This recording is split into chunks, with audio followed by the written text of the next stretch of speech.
All right, let's go. Welcome, everyone. This is Andre's Restart. I am joined by CaptBurgerson, and today we're going to be talking about Zelda because, well, we like to talk about Zelda, and there's been a pretty good amount of Zelda news this week. How you doing, buddy? I'm doing good. It's good to be here. That's my first time on your channel. We've both been on other podcasts together Yeah. and stuff, but it's our first time as just the two of us. Yeah. Like I hadn't even realized it earlier because you were asking me. You were asking me, hey, so we're gonna do this through Discord live, and I was like, yeah. I was like, oh wait, this is the first time you're gonna be on my channel. Like it hadn't even dawned at me at first because we've done a few discussions before. Like we've known each other for a little bit.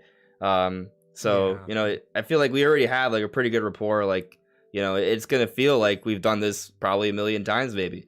But yeah, guys, we're gonna be talking about Zelda. So you know, that is the general plan. I will do a little bit of Q&A here. Let me check something real quick because I think there's something I was supposed to check. Let's see. All right.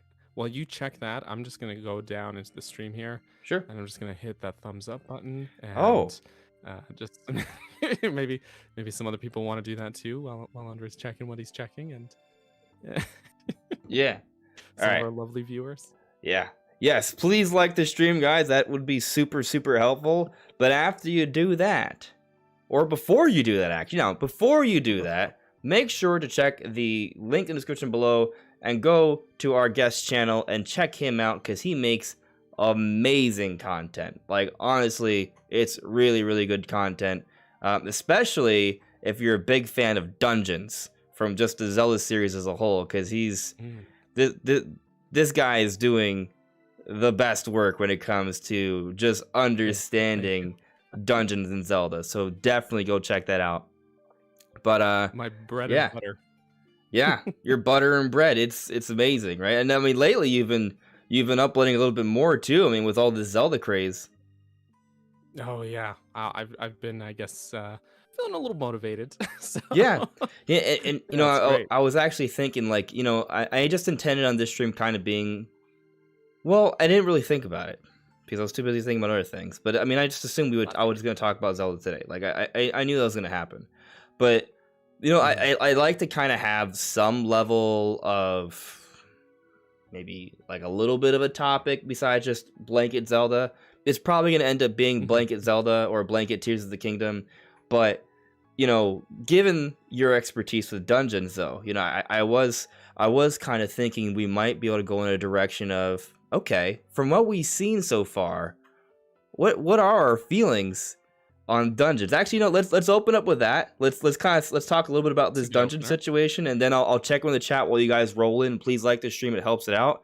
And then we'll kind of go back and forth there a few minutes. But yeah, man. So, you know, after seeing the footage, I mean, we could talk about our reactions from the footage, but because I brought up dungeons, I feel like we should just go into that.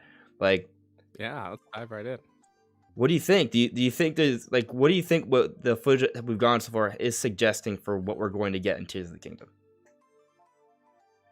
Yes. No, I feel good about I feel good about it. Honestly, the possibilities of this footage that we've seen is off the charts. But I mean, we keep seeing this same set of islands with this big tower on it, and like it just screams dungeon to me, you know? Yeah. Like that's just and we've seen it on like the mini map. Sure. I did a little bit of a video recently just looking at like the mini map was like a big thing. I like the coordinates they have now, which is really cool. Yeah. Well, it makes me wonder if there's going to be negative coordinates on the Z axis to go underground. So you do refer to the third axis as Z, right? ZZ, right? Yeah. Yeah, okay, because I had pointed out in my analysis too, and I saw some comments saying that's actually the Y axis. I was like, but X, Y, Z. Right, like or Z, my American friends. Yeah. But, it might be the case that there are some schools of thought that flip them for whatever reason. I'm not sure. People who played Minecraft Okay. probably flipped that. Okay. Because it's like it's the vertical axis. Yeah. in Minecraft, I think. I mean, is so the second one. But it's kind of yeah. funny, right? Like there was more than one comment. It was a few. So it's like Minecraft is kind of reversing what I was taught with math. Right.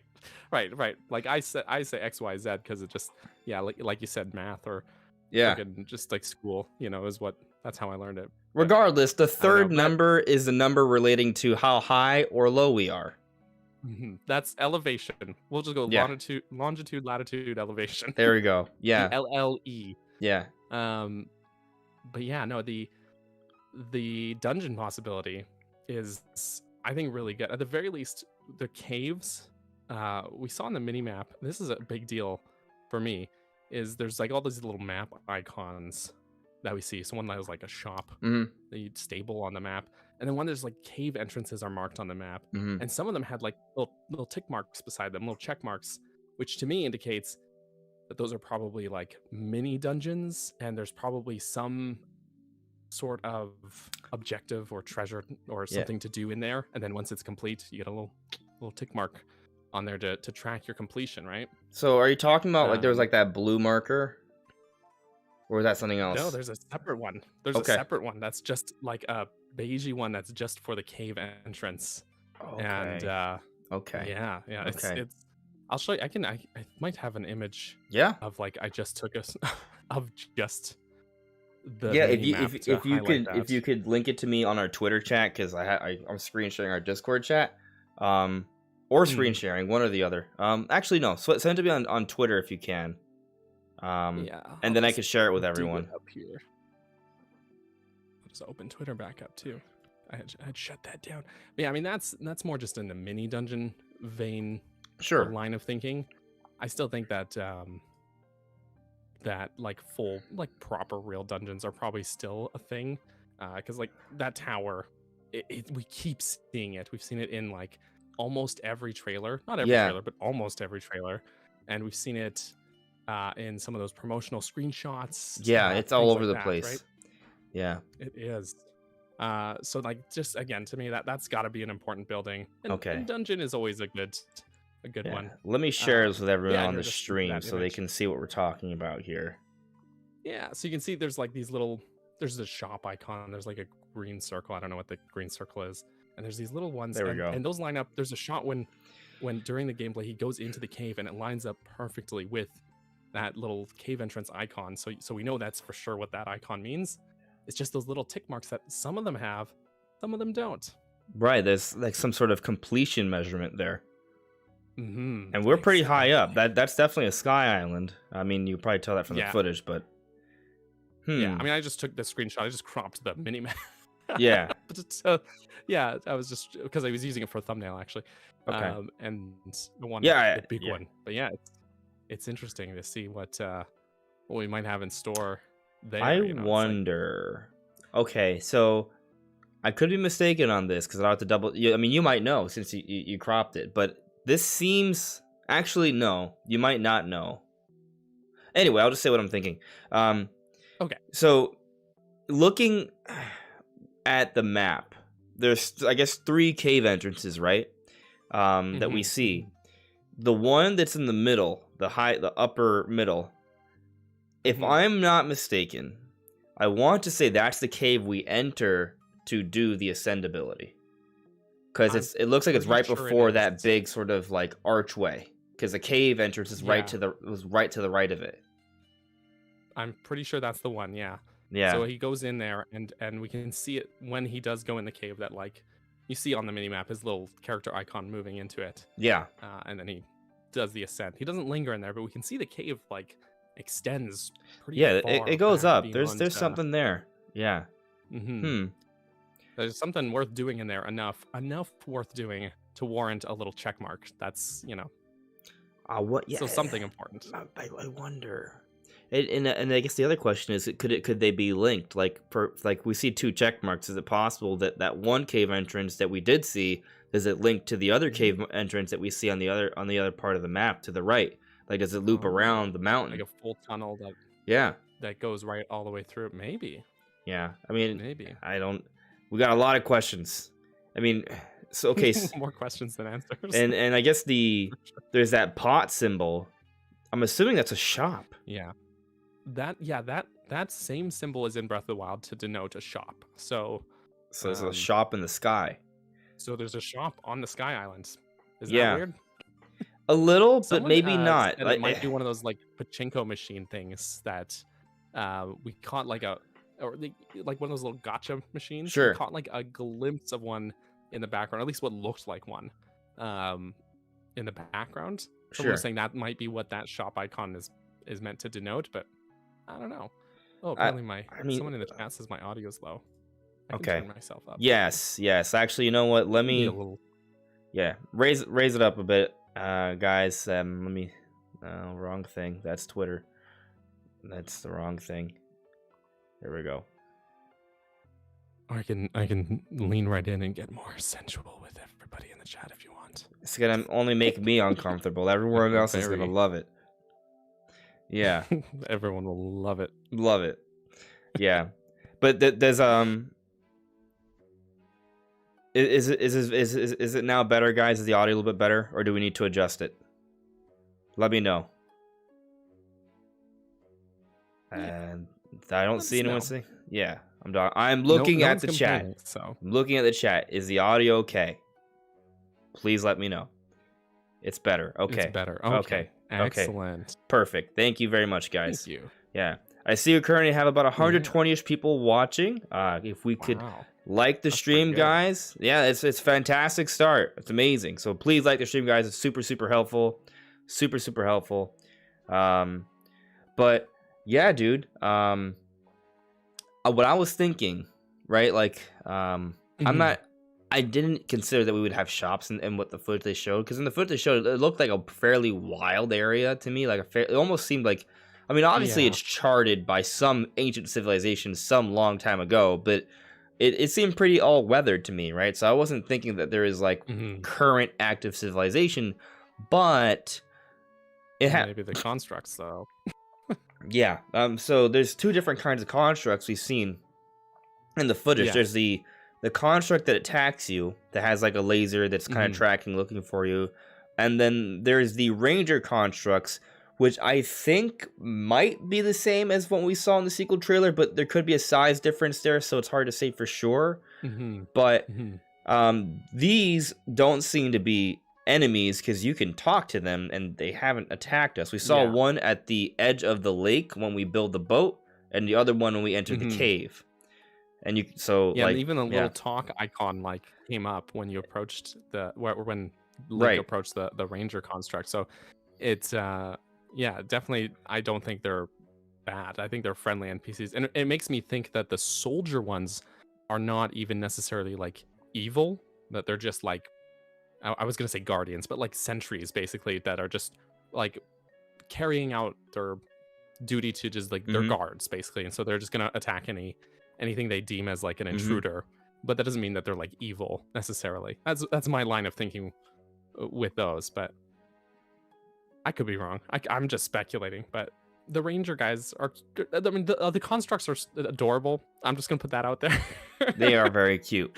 But there's a part of me that wonders if that big tower we keep seeing as well, maybe we end up finding like a way to chart the islands or gain the map for that area in there, because again, like the cluster of islands he explores there seems like it revolves kind of around that big tower, and then he has the map up there already, and some things are obviously already finished up there, but down on the surface world he does not have the map yet. So it's because it's still like that sort of like blue grid look, just like in Breath of the Wild, where before you get the area map it looks like that, right? So I don't know, I'm like totally just going off the rails thinking here, but so it would be a good way to incentivize, like, oh, you can get all these maps and track your completion and stuff by finishing whatever like big tower or structure is on those islands. So some dungeon incentive there. But sorry, please take it away. No, the big tower thing, they've been teasing it for a while, and I think it's interesting that you think it might be a dungeon. At first I thought it might be a dungeon too, but forgive me, I'm going to give you a counter argument. All right, I'm ready for it. And I'll say right now, I am prepared to be wrong. Okay, so you may very well be That's right. a good Yeah, outlook to have, yeah, honestly. yeah. So, I would love that if that's a major dungeon because I want us to have major dungeons, and that's a very cool looking place. But I mhm, speculate that might be where we first start the game. it could be. So this is my thinking. I think that the thing is from the footage we saw, that big area was kind of like almost like the focal point. Like all the islands are kind of like surrounding this big sort of upside down pyramid tower thing, right? But Mhm, mhm. there's a part of the footage around where Link fuses the stick with the boulders. We can get a pretty good shot of it. And we can see like steps leading up to like what appears to be like a walkway and like an opening, right? So obviously it's a building. Obviously it's a building that we can explore to some extent. Well, to kind of further what you're saying, sorry Yeah, to interrupt, but go for it. you remember in the previous trailer where there's the shot of Link opening those big doors and then he Hmm. runs out, and then the trailer basically cuts there, and then the next shot is actually him on a different set of islands because there's no building behind him. But that doorway that he opens, I'm fairly certain, are the doors to that tower. And the reason is I was looking at the recent gameplay footage and just looking at the landmass around the tower and stuff, and it Yeah, looks like it lines up decently well enough with where he's running towards from angle A from the previous trailer, and then we see a shot of him looking kind of near it. And I actually tweet about this too. Maybe I can show you, yeah, um, or send it to you go for it. to put on screen if you want. But I would love that. I think it lines up pretty nicely with. Here, I'll just copy the tweet here and send it to you. But I think it lines up nicely with that spot where he's overlooking near the tower. So just do the copy paste here. Just gonna fill your DMs up with Do it. with images. Do it. Okay. There we go. All Yeah. right. So yeah, but it could absolutely be like a starting area. Thinking Breath of the Wild, they mostly showed the Great Plateau, which was our starting area. Sure. So it would make sense that they'd focus on that starting area here with the sequel as well. Okay, so I'm just looking It at could the be image. both. Yeah, I'm looking at the images. All right, so I see the first shot that is the coming out of those doors, right? There's like a torii gate in Yep. front of them, and And then then you can kind of see the tower and that same sort of shrine or torii gate. I on a see like what ahead you're of them. saying. It is comparable. Like I mean, There's like it's obscured. There's like trees in the way and stuff like that. yeah, It's the best look at it we got. yeah. It's Unfortunately. kind of close. The thing is, this building's so big, there could be multiple entrances. There could be. Yeah, yeah, but I Yeah. definitely see where you're coming from there, because I mean it's close. It looks a little low, but I don't know where the opening is, and what I want to. I wish I had a screenshot. Would have been nice if I had a screenshot ready. Can I find a screen? There's a screenshot showing I could just literally go to YouTube. Or is it the overhead view or I'm gonna show you. different thing? I'm gonna show you. All right. Well, I'm gonna show the stream, and I don't know if you have the stream accessible. But I do. Okay, all right. Then I it'll do. pop up in a moment once I find this. All right. So The thing is, yeah, I think there is probably multiple entrances and exits to this tower because like you see there's one of those press images that we got where Link's falling and there's like a dragon and we get sort of an overhead look at the tower as well. yeah, And it looks like there's a lot of different walkways and explorable space there. So it's or there might be more than one of these towers. oh, there it is. Wouldn't that be the mind-blowing part, right? We haven't seen two towers in the same imagery, but I mean, what's interesting is that we might have enough evidence to potentially observe that, right? Like, can we confirm that every glimpse we've seen of this tower is matching up to every other angle? That sounds like a lot of homework, but it is a lot of homework. yeah. All right, so I found the shot that I was talking about. One moment. Let me share it with you guys here. No rush. I'm always in a rush. Oh. No, we're good. Yeah. All right. So Always rushing around. So it should pop up for you in a moment. Oh, I see. Which So here we can see what I want to say are a series of steps. It's a little bit ruined, and there's lake there, and there's an archway. Like there's columns. Yeah. I mean, that could be. It might be a different building. There could be more than one way in. You could go in one way and then come out like on a balcony somewhere else, and then be able to jump off. Yeah, I mean, the thing is, what's the purpose of this building? That's a good question. That's a good question. I don't know. You think it's where Link like wakes up? That's my theory. That's my theory because, one, can you notice how Link has 4 hearts? It looks so dramatic, though. It looks so important. It's gotta. We know at least it's important. That's yeah, it's definitely important. But my theory is that we're seeing pretty early on gameplay, and well, I mean, it's kind of, I would say it's fairly obvious given the fact they're showing 4 hearts, but also we don't have the champion's tunic. We're still in the toga, and also those vials that we've seen on Link's side from the trailers, not on Link yet. So I definitely get the sense that he hasn't progressed that much.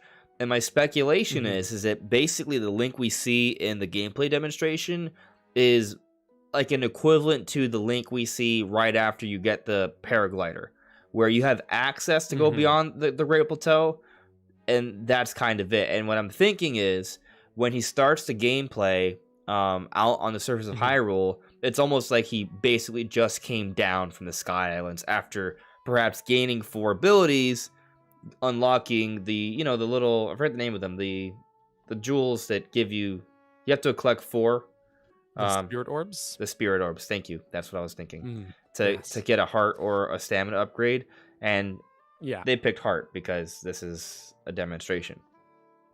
That's what I'm thinking. I'll probably go stamina, but yeah, I always go stamina. I'll max out stamina. I might pick a heart or 2 after I've upgraded stamina several times, but yeah, I'm right with you there. But that's what I'm kind of thinking this area is. Like, I feel like he's just kind of going back to some of the early island areas, because also he doesn't want to spoil some late game parts either, right? So I feel like... So I think it's a pretty good bet that what we're looking at is a fairly early on part of the game. I agree with that, yeah. I think the best of both worlds would be for these islands to be our sort of early explorable space, like the Great Plateau, and have a dungeon there that is like a full proper, like my line of thing is like Kokiri Forest in Ocarina of Time, and then you've got the Deku Tree there as like a proper dungeon, but it's an introductory sort of tutorial dungeon, but you still have like some explorable space to go around, do some objectives, and then do a tutorial sort of dungeon, and hopefully have a really cool boss fight at the end. Please, not just 4 more of the same boss that we've already fought. I mean, we've at least seen evidence that there are new bosses in the game. How they're using them is still up in the air, right? But we have the giant block golem, and we have the flaming Gleeok, which, that's promising. That's a good start, right? It is. The greater enemy variety is extremely exciting to see, because like Breath of the Wild's enemies were fine, I would say, but then I'm playing a lot of the older games lately, and it's just the like in Wind Waker, for example, which I just played through recently. You get to basically the second to last dungeon, and that's the first dungeon that doesn't introduce new enemies. Every other dungeon before that, it's like constantly introducing new enemies, and I just love the diversity, and being able to learn, and have to adapt to new enemies and obstacles like that. So, I mean, this is a minor complaint because Breath of the Wild was still so good that it became like my favorite game very quickly, but it's not to say it's a perfect game. That's definitely an area that I think it was not controversial to say there was room for improvement. You know what's mind-blowing? Breath of the Wild is the highest rated game on Switch. Of ever? It's the highest on Metacritic. Like, and it wasn't always the highest on Metacritic, but over time, I guess some extra sites have reviewed other particular games, reviewed Breath of the Wild late, and it is the highest rated game on Metacritic. Which is crazy. Wow. There's a lot of games on Switch. that there is a lot of games. There's like thousands, I think, or something. Thousands is probably there's still an understatement. Yeah, I wouldn't be shocked Yeah. if it's over Wow. like a few 10,000. I don't know. But it's But an it's good obscene games, library. Yeah, it's an incredible It's library. just super good. Yeah, but I mean, Yeah. I only say that to speak to the point that Breath of the Wild is a really good game.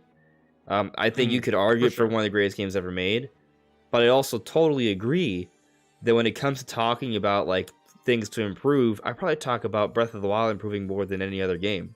It's kind of strange, right? Yeah. Like Breath of the Wild's like maybe objectively the best game ever or one of them, but we can go on for hours. We might even be able to write a book on how much we want them to improve Breath of the Wild. So, you know, maybe it's actually it's connected, right? Like it's because we love Breath of the Wild so much that we are more willing to see how it can be made better. Yeah. Well, I mean, yeah, it's one of those things like we love the game. I've spent more time in that than probably any other game. So it makes sense that I would have sort of a perspective on, well, there's some things that could be tweaked after my, over 1,500 hours of playing this game. Sure. Maybe I'll get tired of the shrine music a little. Sure.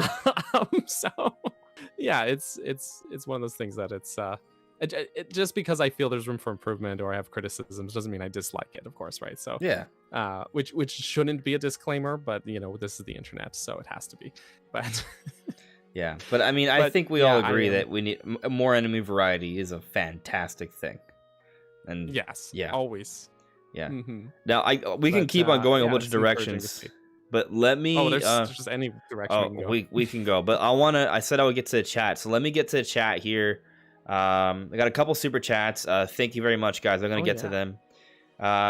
So I'm gonna first focus on some ads, and I want to kind of catch up here.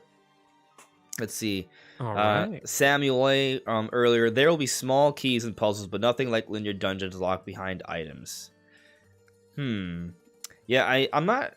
I think I think we could see dungeons in this game. We don't have 100% complete evidence yet, but my take is that if we do have dungeons, they're not going to be structured exactly how they used to be. I think they'll be. I think it's going to be kind of like a middle ground, or maybe like an entire new ground. Like it's not going to be what the Divine Beasts were, but it's not going to be like Skyward Sword dungeons either. Yeah, I think a marriage of ideas is probably the best way to go with it. I would love if dungeons were a thing. Obviously, they're like I said, they're my bread and butter. But I mean, a kind of a counterpoint is that I think that's for me, and I guess this could be just me. Sure. Breathing in all the copium that I can. Do it. Yeah. But there's a part of me that feels like that's just one of those things that they're keeping secret because they want it to be a big surprise for people. And one of my kind of points for this is that like the Zelda team and Mr. Aonuma especially are like really good about listening to fan feedback. And a lot of people I think take that for granted. But like there's like the series is constantly shaped by the reaction that fans have. Fans didn't like Wind Waker's art style, which we've come around to. It's gorgeous, but at the time that it came out, there was a huge backlash. So the next game they made was Twilight Princess, which is like a complete 180. Skyward Sword, people said was too linear, so they made Breath of the Wild, right? And my line of thinking was they've heard the feedback about Breath of the Wild. They've seen what are all our crazy internet theories and speculation and stuff is, which is why I think the Zonai are going to be such a big part of this game because it's something we have been fixated on. They've been. It's so nice to see the word Zonai on screen. Isn't it like kind of surreal too? It's just like vindication. Yeah, Oh man, there's so many nuggets. There's so many nuggets. So many. But there's a lot of directions we can go, but I want to get to the chat quick because if I don't get to the chat, then I'll lose it. But there's things. Yeah, okay. So to wrap up my point, then I'll wrap it up. But one of the things people have been asking for is we want dungeons, and they've been listening clearly, but they haven't. Just because they haven't shown it doesn't mean it's not there. Right. Just exactly. Shown it. Right. Yes. But now I'm creating a problem because I'm glad you said that because we also didn't see evidence of underwater exploration, which also I saw your video on that too. Yeah. Very good. Thank you. And I want to get to that point, but that would also be me not getting to the chat. So let's just I'm gonna we'll focus on the chat for a bit. Yeah, I'm bookmarking several. There's several points. The Zonai, water. We're not done with dungeons yet. Like we got a lot to cover. All right. Josh Coleman added me. You should put your podcast on Spotify or Apple Podcasts. You know what? You're right. But honestly, there's still a lot for me to figure out, right? Right now, like, you know, I need to figure out sponsors and a regular video release schedule, and there's so much. You know, I don't disagree. I still haven't fixed the lighting in this room. I haven't fixed it yet. There's a lot, but little by little, I'm figuring things out. You don't need the lighting for Spotify, at least. So that is true. That is true. I did just change the microphone, which might improve things. The settings might need to be adjusted, but you know, baby steps. Baby steps. My primary goal is just to make sure that output of content is steady. So, moving on here. Josh Coleman added me again. On the minimap, the Y coordinate was negative, so that implies that each number can go negative. Really? I did not see that. Yeah. That would be the middle number. Did you see that? I did, and that would be one of the either north-south or the east-west numbers. Right. So my assumption is that it probably just like dead center in Hyrule is probably just like 0.0. 0 is the middle ground. Oh my gosh, yeah. That's kind of mind-blowing. And then it's like negative in each direction. That is probably. Oh, you know what this means, right? That means no, I'm not gonna like. So many things. It could mean so many things. I'm gonna keep my mouth shut for now. Before we get sidetracked again. Yeah, I'll keep my mouth shut for now. Let's see here. Hello there, Having Hope 5. Hello there, Charles Shadell. Hello there, 10,000 Noodles. That's a lot of noodles. That's a lot of noodles. Some good noodles. Or is it a pretty regular amount? 10,000 noodles is regularly brings his 10,000. Cloud Zero. Caves have always been important to the creators, so I'm glad they're giving them some love. You know what's interesting? I think I remember. I can't speak to the caves point, but I do believe there was an interview with IGN a few years back. Yeah, actually, I think Nintendo Prime brought this up, and then I was like, oh yeah, that's a good observation. There was an interview with IGN with Aonuma, and he was asked about hiring talent for the upcoming Zelda, which was Tears of the Kingdom. And he brought up how he didn't necessarily want to hire like really experienced devs, but more so people who had experience with rock climbing and scuba diving. The implication being that would offer good expertise for developing games with good rock climbing and scuba diving. If you consider that Breath of the Wild already has the rock climbing but doesn't have the scuba diving, one can make the mental leap and think, is that a potential hint to underwater exploration? Which I should have put in my video today. Didn't. Oh well. Opportunity missed. Video was still good. Thank you. Still a great video. Superb thumbnail too. Thanks. So yeah, I was happy about it. I was like, oh, if I do this black thing, it looks like we're going deeper underwater. Yeah. No, it turned out great. Yeah. Let's see here. Charles Trudell. Aonuma hinting at the fact that this tower is important, but won't really show it. You know, I think that's actually an interesting point, Charles, because there was a lot of little things, as we kind of already touched on a bit, that were kind of there in plain sight, but he didn't really say anything, right? He didn't mention, oh yeah, there's those ranger constructs that you can talk to. We're not going to mention that. They were just dragons. I mean, when he flying around. Yeah, dragons. He looks right at one. And then he's just like, moving on. And he picks up the Zonai charge and he literally says, moving on. And it's like, no, I'm not ready to move on. Yeah, it's like all these megatons. He knew what he's doing. Yeah, it's all these megatons, and it's just kind of like, you know, which is actually really cool. So the footage, it was a gameplay demonstration, but for us, like Zelda theorist analysts, we're like, oh, but all these different things have huge story implications. So it's it was a cool demonstration. They know what they're doing with that. Oh yeah, for you sure. Just know and it again brings back to mind like Breath of the Wild's pre-release marketing, where almost everything they showed was just on the Great Plateau. They didn't even talk about or show like the Divine Beasts, which were like a huge story point of the game. But like if you go back to those E3 2016 gameplay showcases of Breath of the Wild, you can see the freaking Val Meadow just flying around, and they'll look at it. They won't say anything about it. They won't draw attention to it. It's the same thing. It's the same thing here. They're showing us things without actually drawing attention to it. You know, you want to know what I remember? Makes sense. And it's kind of funny for me thinking back on this. I think one of my first videos ever was me talking about this giant moving creature on Death Mountain.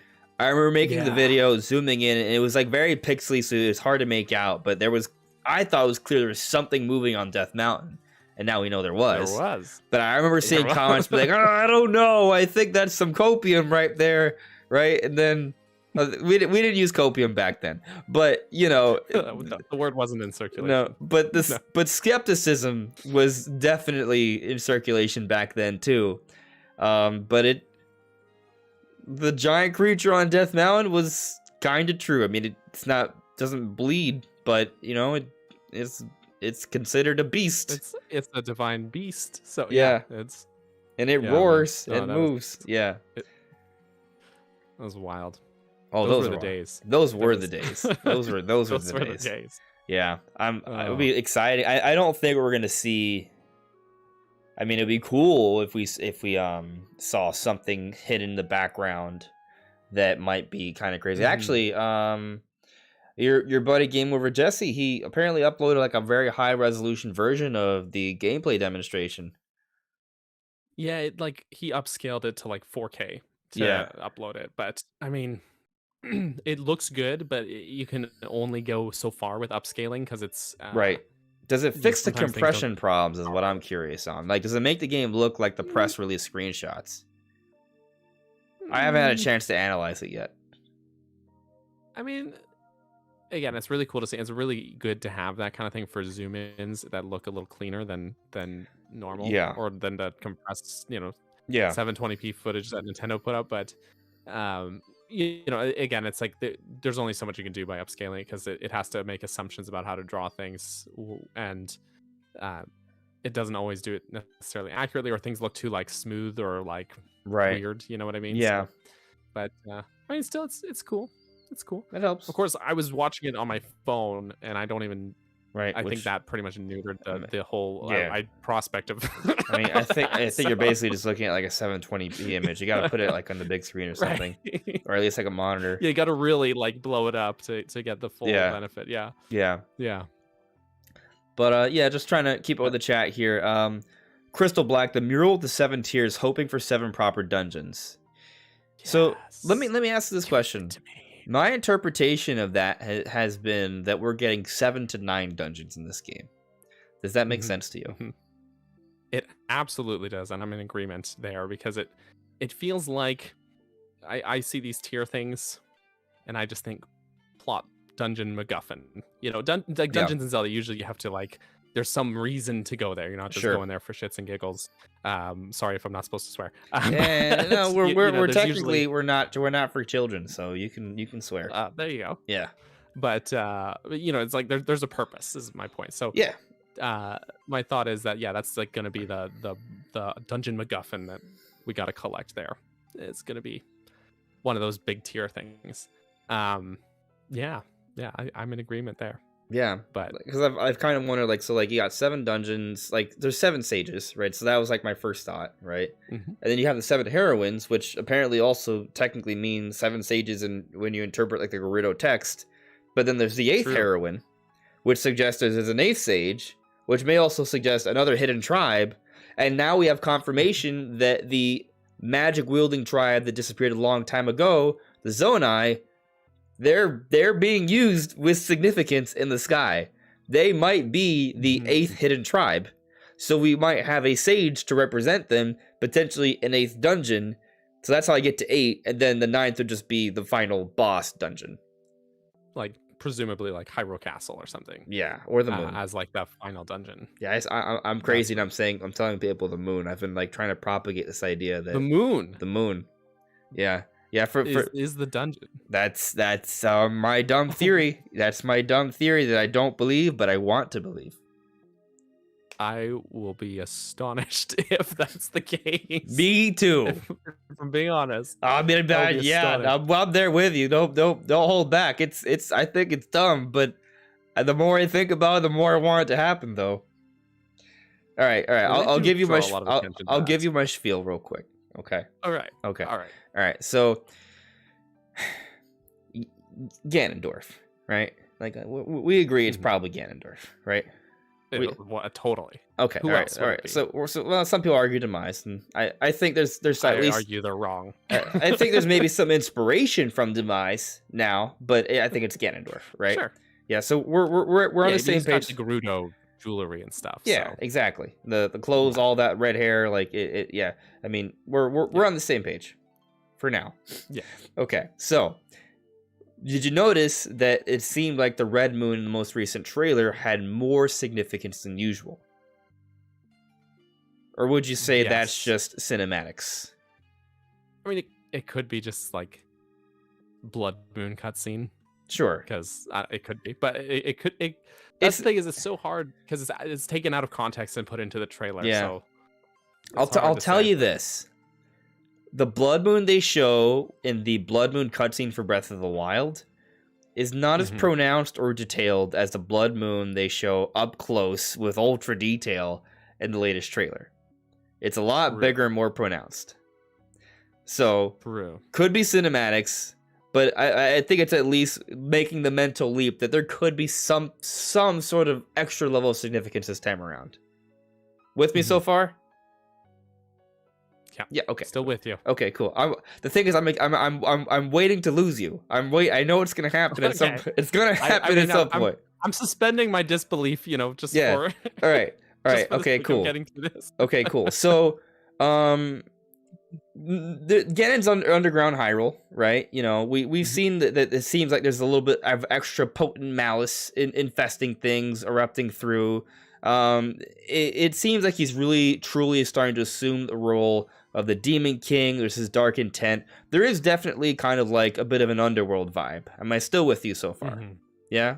Okay. Yeah, definitely an underworld. All right, cool. So, now obviously this is not a Christian-based game, but there are some motifs that are similar here. The blood moon is something that like demons, devils have used as a source of power in the past, right? So when we're talking about Ganondorf, the Demon King, being at his peak of power with the blood moon resurrecting all his minions and forces, I don't think it's a coincidence. Right. Okay. So, all right, we're there. We're there so far. The blood moon is important to Ganondorf. This is the basic point. But Link can build stuff. He can build a lot of stuff. And we do not know how high we can go in this game. We don't know. We have seen islands. Okay. Up to 4 digits, presumably. That's pretty high. The coordinates are all 4 digits. That is pretty high. I mean, that circle is pretty big. They could add a fifth. They could add a fifth dungeon, a fifth digit if they wanted to. Probably not. But when he's on the Sky Islands, the vertical coordinates is like in the 500s. So that there's still a digit at 0. So presumably we could go up to maybe like 9999. Right. And the 500 is already in the 500 is already deep into the sky. Right? Yeah, way up there. So if it considers the fact it's a video game, obviously I think I'm pretty sure in real life that the moon is probably way farther than 10 times what to the tip of a mountain is, but consider that it's a video game, 999 is probably pretty high. 9,999. So yeah, there's a lot of room there, and we've seen the Sky Islands that we don't see how high they go. Like we'll see like some of these islands that just go up into the clouds or to this blue sky and they just kind of fade off. We have no height. Right. We don't know what the vertical limit is.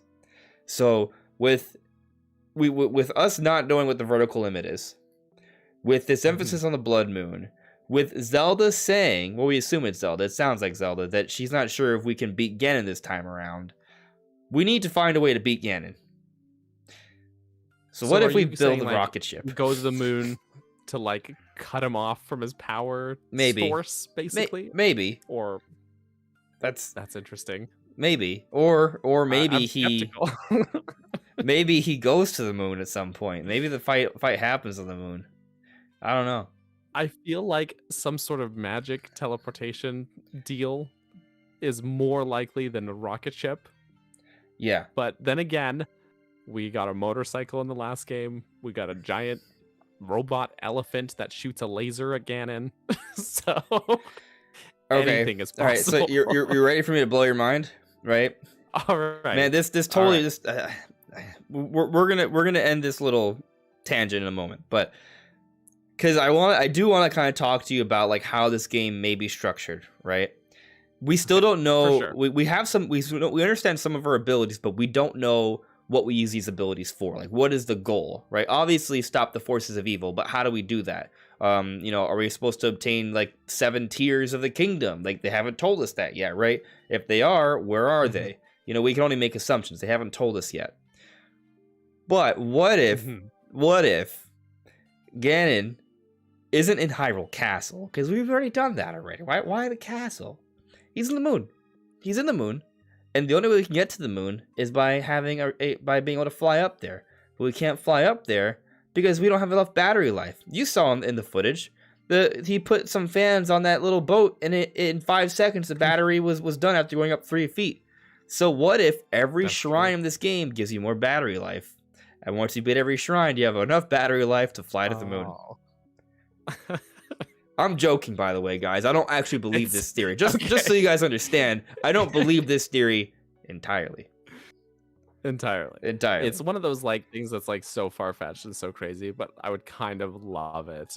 If it was like, I mean, it's a video game, right? Like, it's the point is to have fun. Yeah. So, for sure. I don't think it fits Zelda, but you never know. True. So someone brought up Majora's Mask in the chat before, saying like, yeah, well, you go to the moon in that game, so why not? And it's like, yes, but it's a little different. It's like because the moon is like, I don't know, like 20 meters above you when that happens, Yeah. But I mean, I'm not gonna say that what you're saying is objectively wrong because we don't know.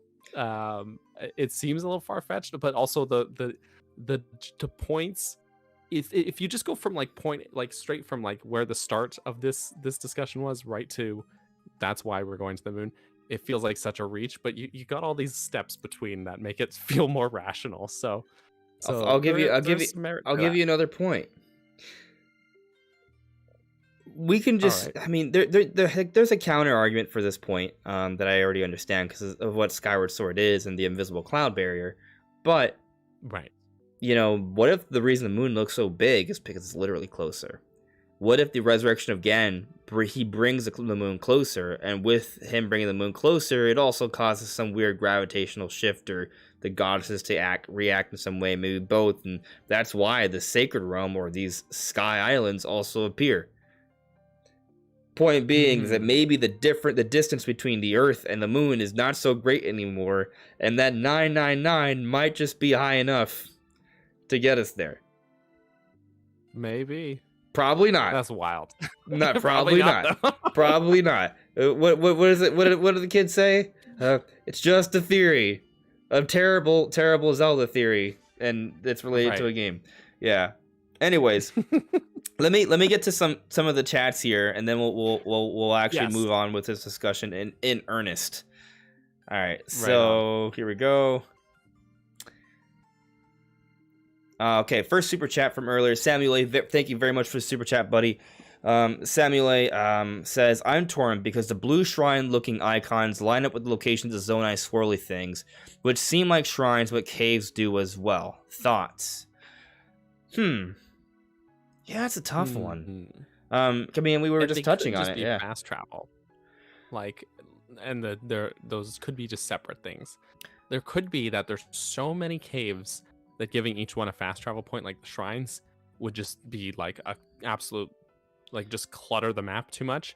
So you have like them just fast travel points dotted around. Yeah, could be. I mean, because there's a lot of those caves. If the caves are kind of extensive, maybe you want to have an option to get out of them. So having the entrances and exits be just fast travel points might be the way to go with that. I don't know how that. I don't know what the check marks mean though. That's the weird part.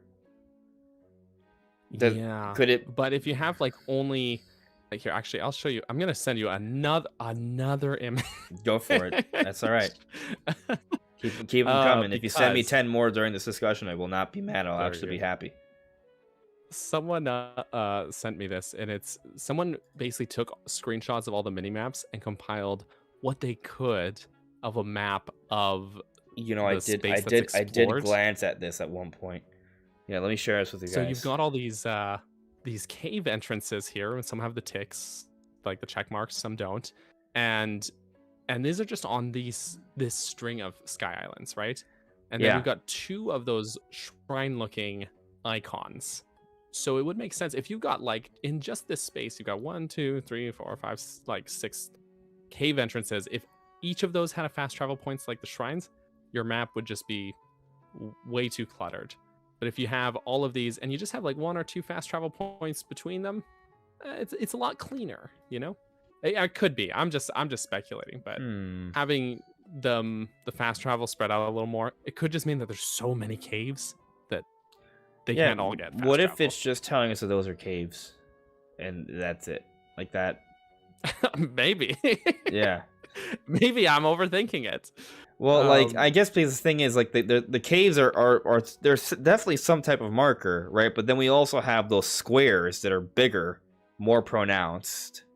Those are some type of marker, right? Like one is a shop. I can't make out. There's like a couple bunched together in the middle of the map, or just one. There's one that it's hard to make out here, but it looks like a battery icon, right? You know what? I did see someone post about that before. Yeah. Yeah. The more you zoom in on it, the less it looks like a battery. But if you just if you're just looking at the mini map, right? Yeah. Then it looks okay. Yeah. And what's the light blue thing? Is that just a highlight thing, or is that actually on the mini map? Like the bright, like shiny blue green one. Yeah, so it is on the mini map, and I don't know what it is, but boss fight. It could be. That's me. Just it could be a point of interest of some kind. I have no idea. Yeah, it could be a beacon that he placed. Even I don't know. Yeah, and I'm not saying the person was wrong with the placement of these maps. It seems to match up pretty darn well. But I am going to put it out there that, just because they made it and it looks like it fits doesn't mean it 100% fits. That said, it is interesting to see that a lot of these islands look fairly connected. Like, they look like... Yeah. There's a lot. Yeah. Like, we like, there was, like, jump cuts in the footage that we saw, so it didn't look like he explored that much. But then just seeing this is like, wow, just this section of islands that he went to, it's not even all of them. And it seems so extensive, Yeah. I wonder which one is it? Like, can we see the giant tower on this map?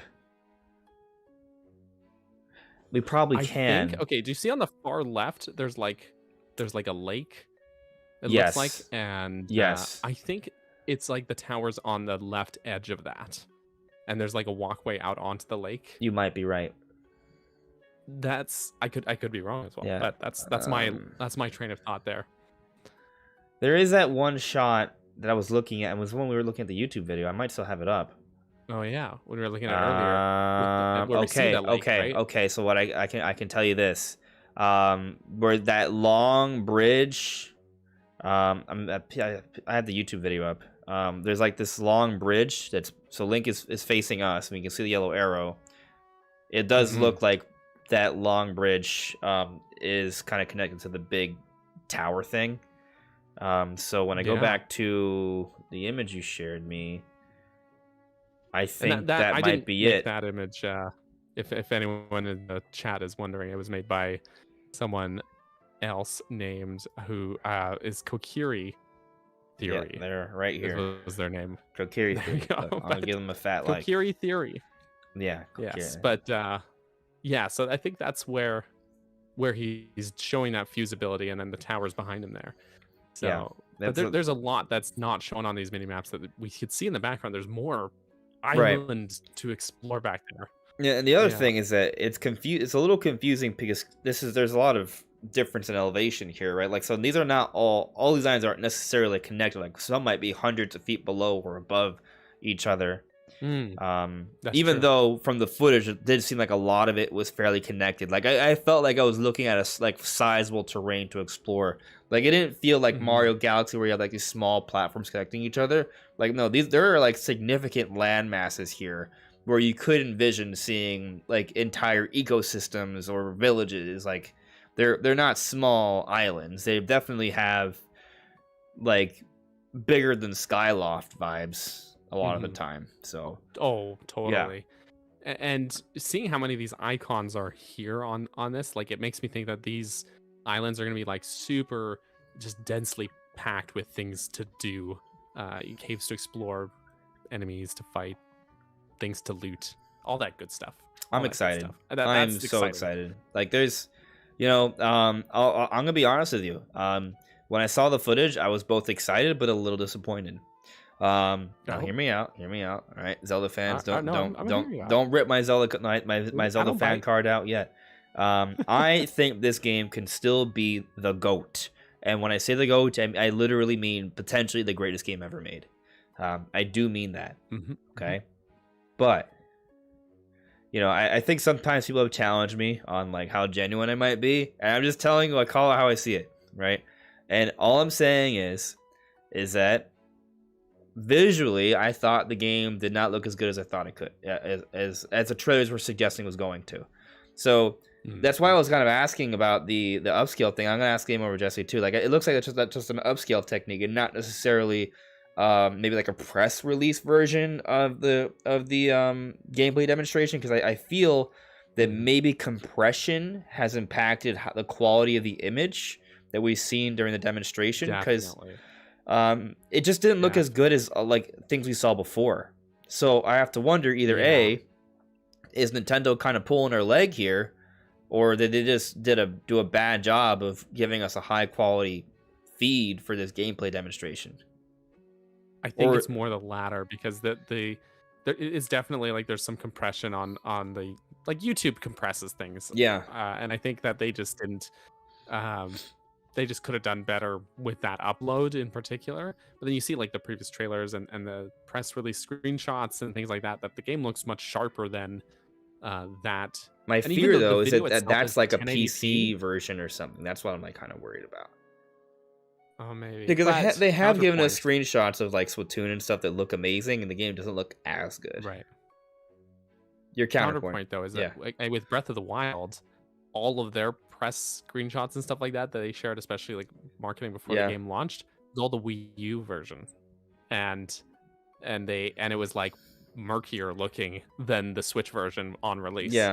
And like if you go back again, like E3 2016, all of it's like, wow, this game actually looks kind of muddy and like foggy and crunchy, like it's so weird. Whenever I look at if you look at Breath of the Wild on the internet, it looks kind of muddy and fuzzy. But if you go play Breath of the Wild, it looks pretty sharp. I was playing Breath of the Wild today for a little while. I think the game still holds up really well.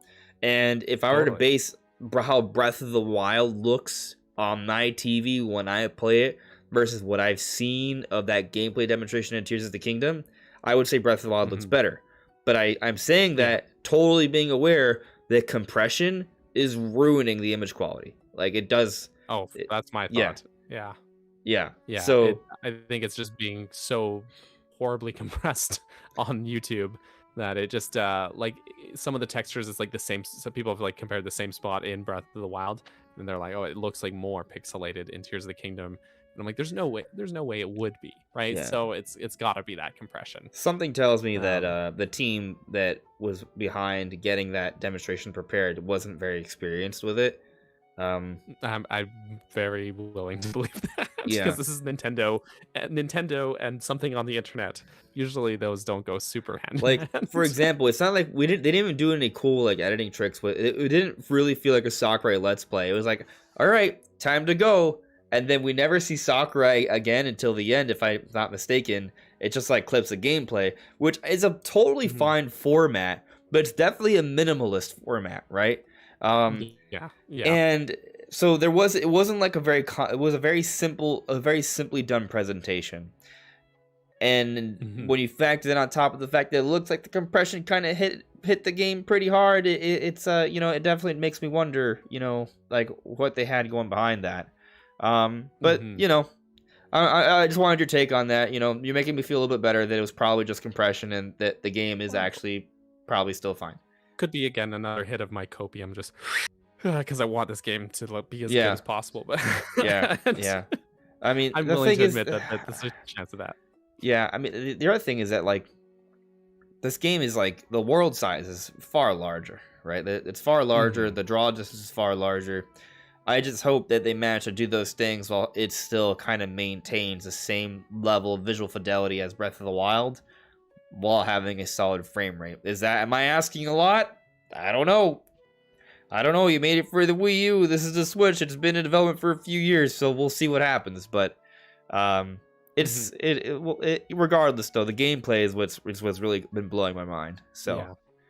There's part of me that wonders though, like if it doesn't run super smoothly.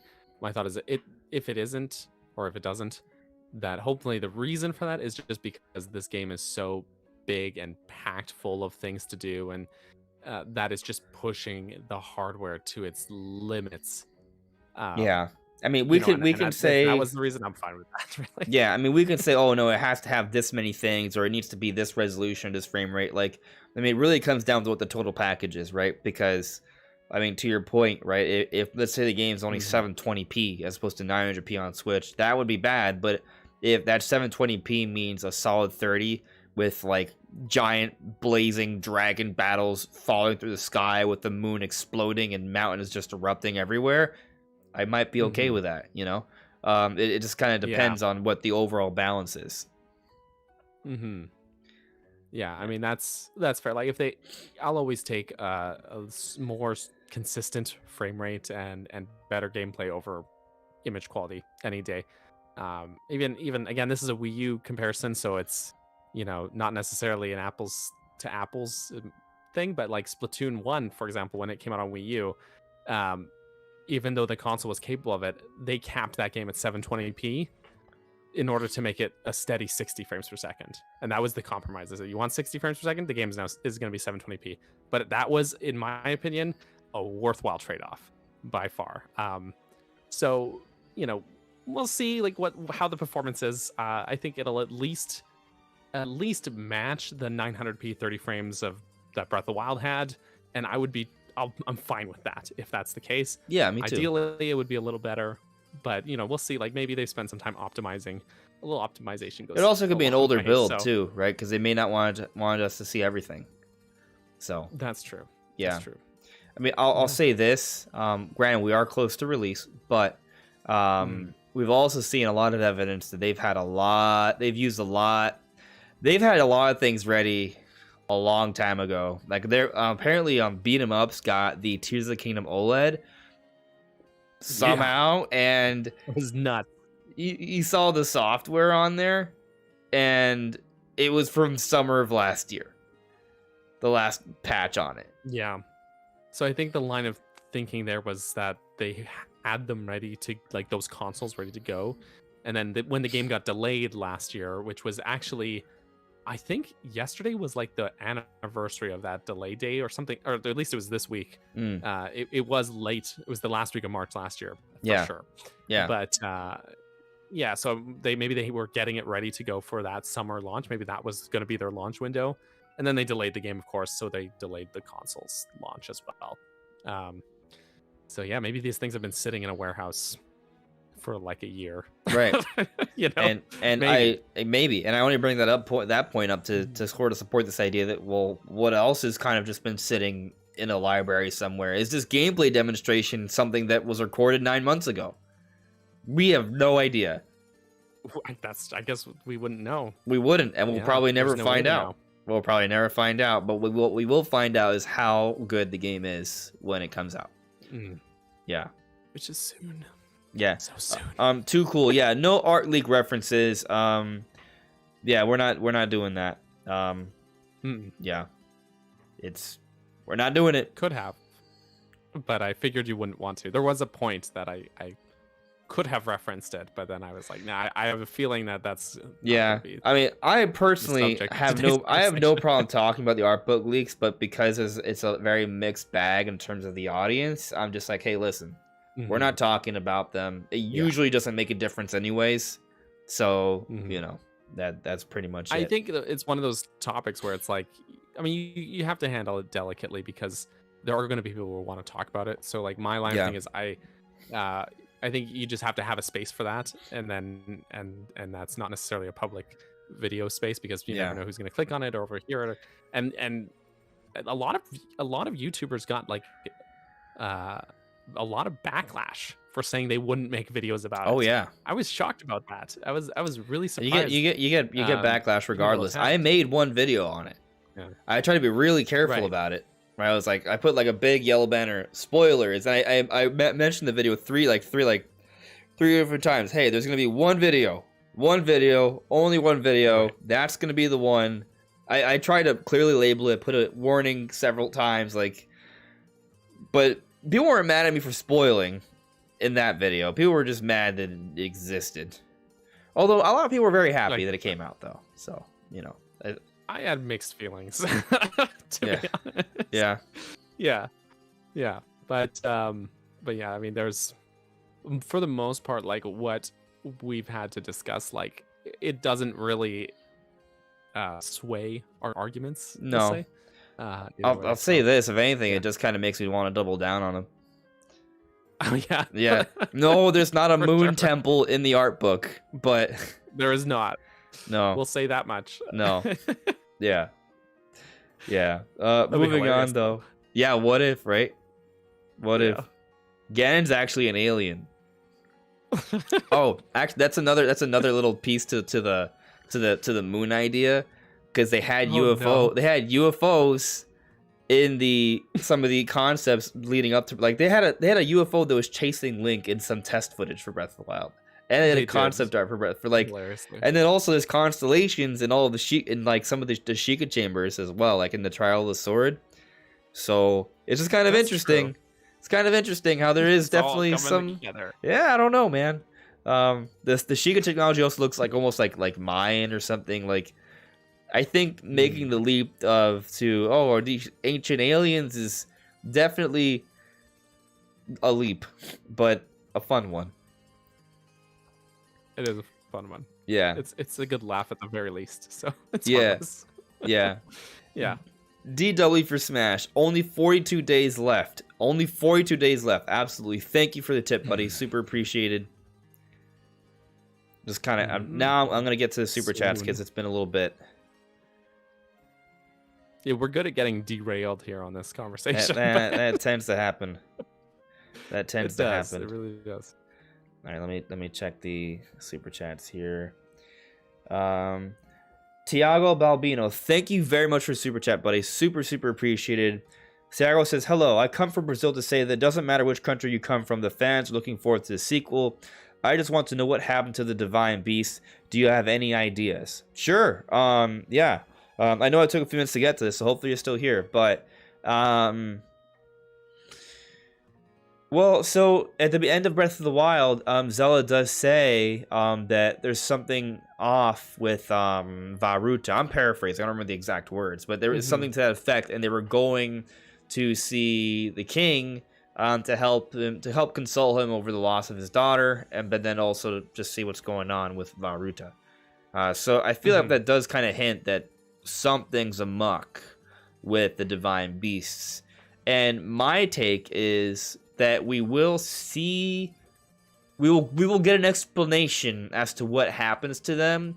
I don't know if they'll be active and usable or even explorable, but I think we'll see some explanation as to why they're not in the game or something in Tears of the Kingdom. Right. So I have a couple thoughts about Divine Beasts. I think the reason they note Varuta, but I think it's probably happened with all four. I think the reason they stopped working is because we see at the end of the game, after Calamity Ganon is sealed by Zelda, we see there's a shot of the champion spirits and the King Rome, their spirits passing on, basically. And so my thought is, like, now as like spirits with lingering regret, they're attached to this this plane of existence. Now that their regrets have been eased, they can pass on into the afterlife, right? So we also know that the divine beasts and their pilots share like a spiritual bond. Like there's something, it's not just like a pilot driving a machine. They have to have a literal, like a spiritual connection to the divine beasts. So with the spirits of the champions passing on, that connection's broken, so the divine beasts stop working properly. Okay. That's my train of thinking. As for what happened to them, my thought is like that Robbie and Pyrrha are probably like dismantling and salvaging them or something like that. Maybe actually that's a good idea. And we do see that there's in the trailer there's this one shot that shows it shows like a Sheikah symbol and I think that might be related to Underground something. I'm not sure because it looks like it's kind of like a panel that can kind of flip. Right. But I mean, anyways, the point is, though, I definitely see them dismantling all sorts of Sheikah technology and repurposing them in some way. I see that happening, but I don't see the divine beasts themselves playing an active role in the story. I think their purpose is served, right? So yeah, exactly. And I think the idea is simply that the Sheikah are done. I don't know. Maybe they'll have more of a role somehow. But I mean, the Zonai are definitely a thing. So, that's the thing now. Yeah. I mean, even the constructs seem very like mini Guardian like. Yeah. And they're not exclusive to the Sky Islands. In the shot where he's in the near the Dueling Peak stable, you actually can catch a glimpse of the constructs just like out in the field there too. So they're not just going to be on the sky. Yeah. They'll be out and about too. Yeah. It's interesting. So I wonder if they're not evil, I wonder if you could bait them some constructs into a fight against some bokoblins or something, and if they would fight each other. There was a lot of crazy things that people did in Breath of the Wild with like having High Noctis or Guardians like kind of follow you for like provinces. So I don't doubt that we can come up with some pretty cool. It's kind of going back to how like there might be a lot of enemy variety. With more enemy variety is more options. More options. Which is kind of mind-boggling. True. Like this game might just have a lot more options, right? Like considering all the fusing abilities, it's just it's insane what might actually happen in this game. It's crazy. True. And I'll let me. There's more, but let me catch up on the super chats. Right. Yes. Yeah. Taker610, thank you very much for the super chat, buddy. Taker asks, do you guys think we'll be able to talk with any constructs like the Rangers? I'm really curious to see what event reveals the Sky Islands exactly. Taker610 is the king of super chats, by the way. Every channel I see his name pop up. Taker is super chat king. Yeah, Taker is the king of super chats. You're totally right there. I mean, well, we do know we can talk to the construct Rangers. Like there is a talk button as you brought up earlier. Sure. Yeah. What they'll say exactly, I'm not sure, but I'll tell you, they give me. Excuse me, I'm still a little under the weather, but I'm recovering. Ancient robots? Is that where you're going from with this? Skyward Sword? They remind me of Gizmo and his people. I forgot their name, the name of the species, but them. Do they have it? I think they were just called the Ancient Robots. I think that was it. Maybe you're right. And it was like LD series something jumbled numbers. It was like their model numbers or something. Yeah. So, but I totally get that vibe. Like they have, it looks like that sort of passive, like they were like miners in Skyward Sword. So, but I think these Zonai constructs are more like caretakers, like a park ranger would be. They might even as just opposed be to like a medieval D&D ranger class, more like a park ranger that it's like caretaking the islands. Yeah, the idea might be similar, right? Like I feel like you could even chalk it up to just difference in like design, right? Because Skyward Sword has different design in Breath of the Wild. I'm sure it may be the case that when this game comes out, people may make theories that the ancient robots are just the constructs or some of the constructs in Skyward Sword. Now, maybe we see more variants of the ancient robot / constructs in Tears of the Kingdom, which seems likely. Now, we've already seen a couple variants already. I mean, and to your point, from the ones we see on the surface, those might be a third type that we haven't even recognized yet, because they're kind of far off into the distance. I haven't looked up it's hard at to any really 4K or gauge. 8K footage yet, so maybe they're more discernible with that footage. I just saw like green, yellow blobs. Like I wasn't. Mhm. I saw them and I recognized them as like potentially the constructs, but because of how blurry it was for me, I like excluded it from my analysis. Like I like cut out the footage. Like I'm not gonna even mention it if I'm Oh not yeah. sure. So I could have said, "Oh, this I mean, looks like that's that." I fair. could have mentioned it, but whatever. There's only so much. There's Yeah, always something. There's always something else that that's can be true. spotted. Yeah. That's true. Yeah. James offered a super chat and then retracted the message, so I can't see the message. But thank you nonetheless, Yes. James. That said, James had a second super chat message, so thank you again. And James says, slightly concerned that they had 10 minutes to wow us, and what we saw was playing with bleeping rocks. It looks even more empty than BOTW. All right, we got a hot take here. Or, I mean, it's actually not even that hot of a take, because I think there is a pretty good group of the internet that feels that, the demonstration was a little underwhelming. I did mention earlier how I felt that there is something about the visuals that looked a little off to me, and we're going to be optimistic and say it was just compression, but we'll know when we get the game, right? Or maybe they'll give us another game. Yeah, maybe. Maybe we'll get a gameplay demonstration, and that'll kind of cement where we're really at. That said, I also think that they were kind of stuck between a rock and a hard place. Like, I think it's good that they started talking about this game. I think they need to do more. I'm on the school of thought that this is not the end before the game comes out. I think this is just maybe the beginning. Right. You feel the same way on that one? I think they're gonna show more in due time, but yeah, I mean, we're in a difficult spot as creators where we're gonna tear this thing apart frame by frame. And so we're gonna see a lot of things that are like, oh my god, there's this little detail here, and I think for your average consumer, seeing the word Zonai charge, there are nothing. People who that means nothing to them. Whereas we saw that and we're like, oh my god, this Megaton, vindication, right? Yeah, we've been making videos about this for 6 years. So we're gonna have a different perspective on that than a lot of people. And so I can absolutely sympathize that not everyone's gonna feel so impressed and so like hyped up by that footage. And but dragons too, like the dragons were in Breath of the Wild, right? Like we think that's amazing, but maybe some people see them and are like, oh well, that was in the previous game, what's the big deal? Yeah, totally. So I don't have the same opinion, but I understand where people are coming from with that. But I also think Nintendo is being not cautious per se, but they're withholding a lot. They're showing a lot of restraint with this marketing cycle, and for me that is like extra alluring, like because I'm like, oh, because I want to see more. That makes me more excited to get my hands on the game.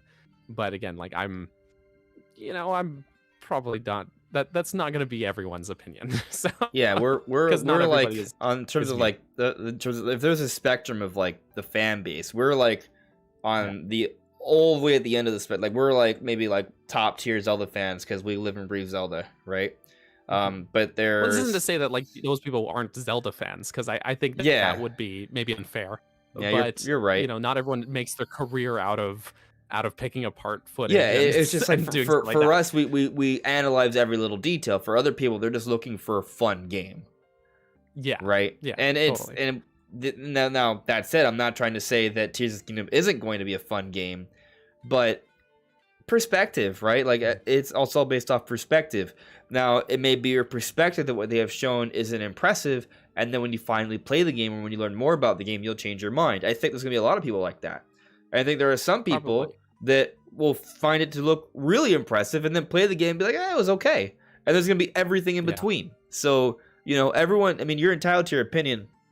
But I think that they were stuck in a weird place with this demonstration because they have been so quiet. So there's so much we want to see and get answers for, and they can only do so much in that amount of time. And I actually felt the demonstration did a good job for what they were trying to do, which was tell us about the abilities. And I do think that they did good at showing all new things in that demonstration. Like they started out in Hyrule. It's like, okay, this is the same. And then the first thing he does is he rides past the things that are the same to show us stuff that's new. But I mean, an interesting thing to note, or a couple, yeah. Kit Ellis, or like of Kit and Krista. Yeah. Yeah. So he made an interesting point in a tweet where he said his line of thinking, or what he felt was happening, was that 10 minutes of gameplay was the compromise between a marketing team who wanted to release more info and developers who didn't want to talk about the game or didn't want to show anything. And the compromise was, okay, we'll show 10 minutes of gameplay. And I was like, that's it. I mean, he's gonna have a different perspective on it than even us, because he's actually worked in marketing Zelda. He was the lead marketing person for Breath of the Wild, and I think it's safe to say he did a good job marketing that game. But this is like straight from a Nintendo or former Nintendo employee's mouth. So I think what we can take from that is probably what's interesting about that is that he probably, even if he's not responsible for it now, he probably has a good understanding. He probably has contacts with people who still work there. He probably understands that the marketing team there, it may be frustrated because of the demands of the Zelda team. But it makes you wonder, though, if that is the case, which you could argue is a good thing. So if the marketing team wants to market the game, this isn't like some sort of controversy where Nintendo is intentionally holding back because they think the game is bad and they just don't know how to handle it. This isn't that. Right, at least based off what he said, and I mean, I feel like we should be able to trust the team.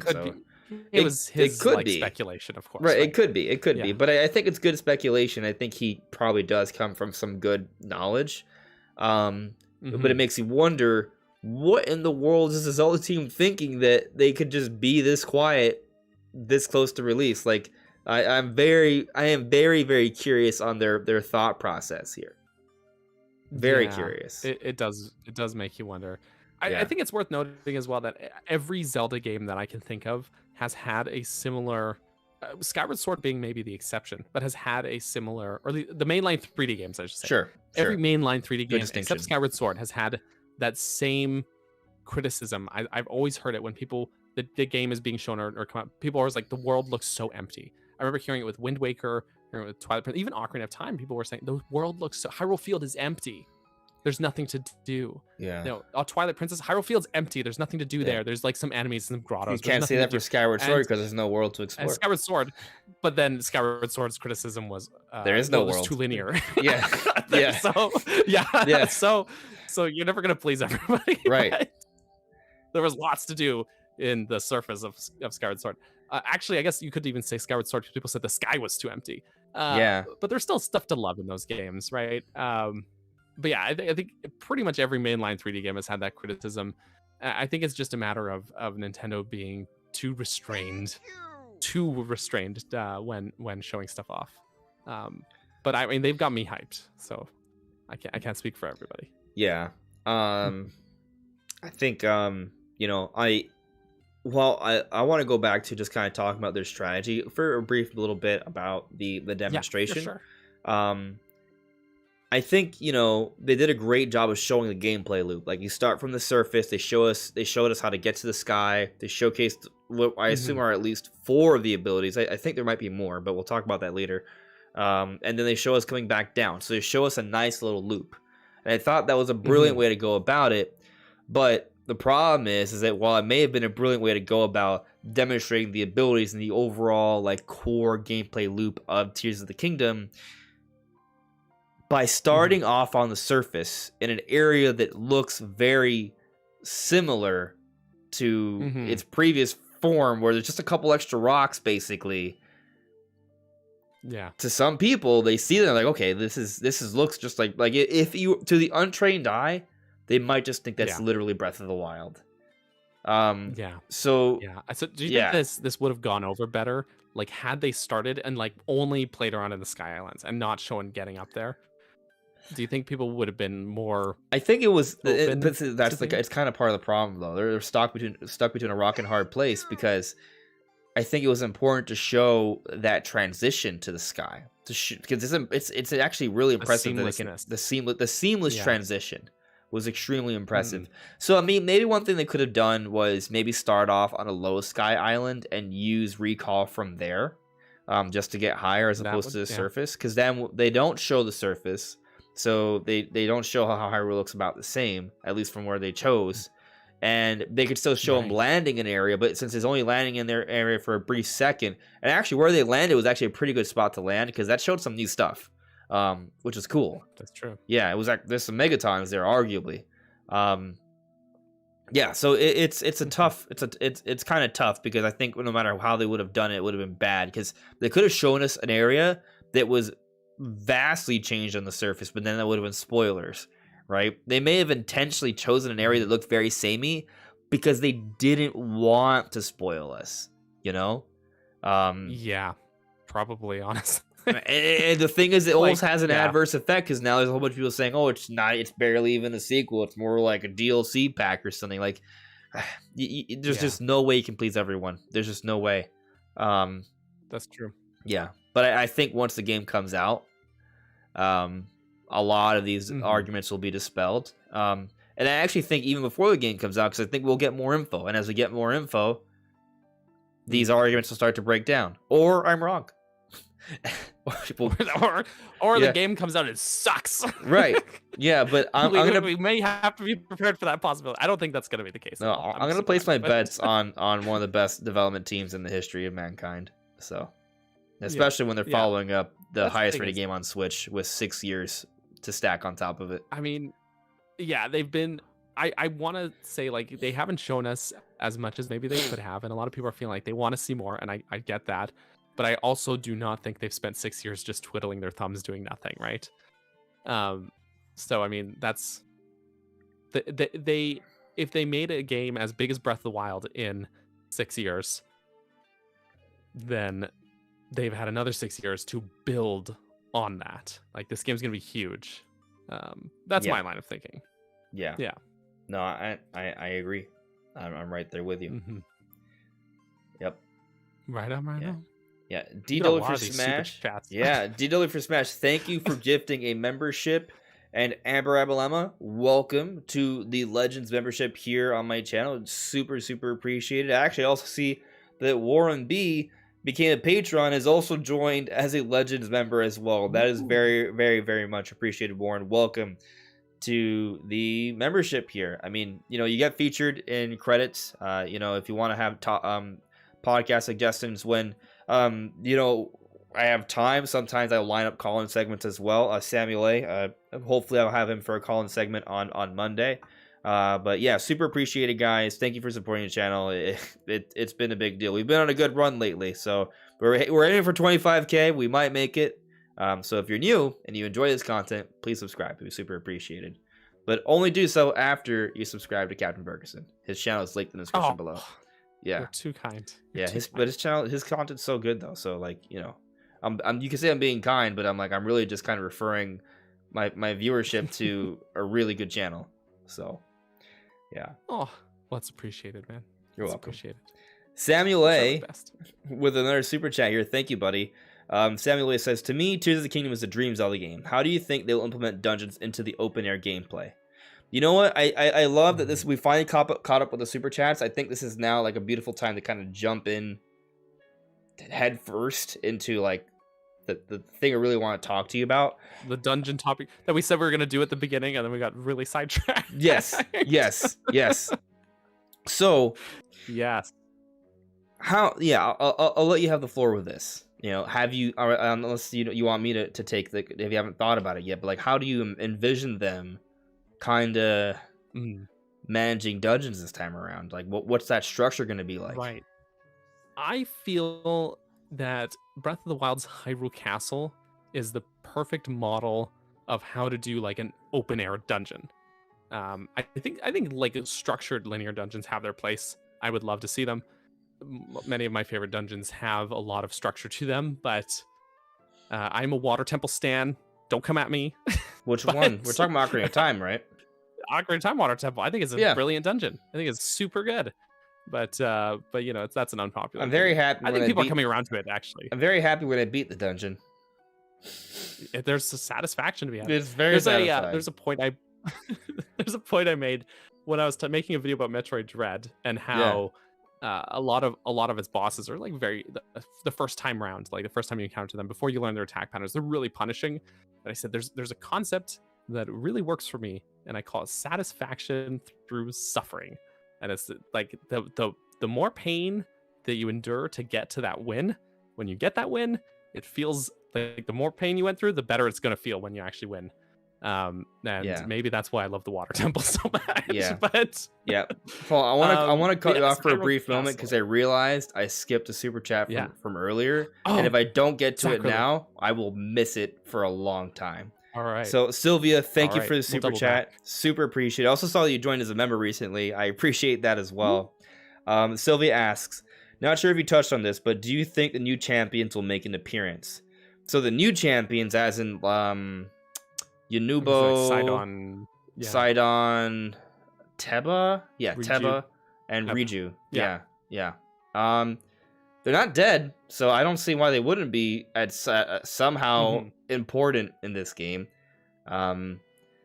If I don't know if they'll become champions though. I think the champions were important because there is a king, like an established kind of kingdom kind of thing going on.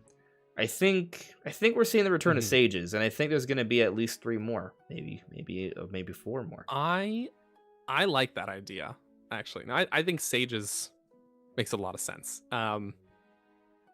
And the champions, like, they had their role in Breath of the Wild, and I feel like that's been fulfilled. But I do think that those characters of like Riju, Yunobo, Sidon, and Teba they're probably still going to be around. And I can see if a bunch of, like, for lack of better words, if shit's going down around Hyrule, like we've seen like this big storm over Hebra and stuff, I think they'll probably be hunkered down in their respective towns playing defense or something like that. But, maybe.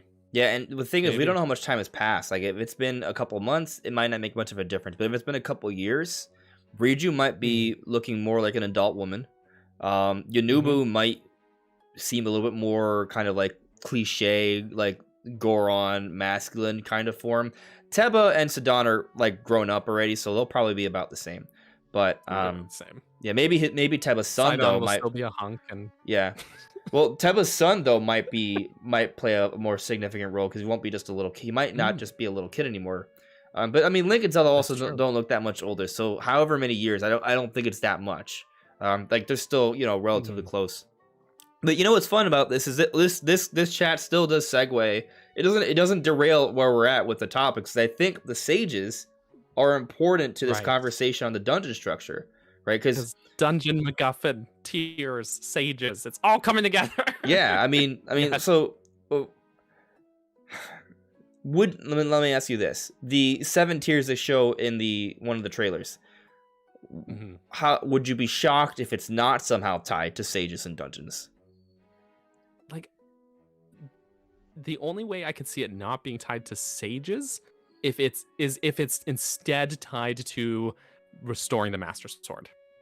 But they could be the same, because in Wind Waker, you restore the sages restored power to the Master Sword, so it could be just both, right?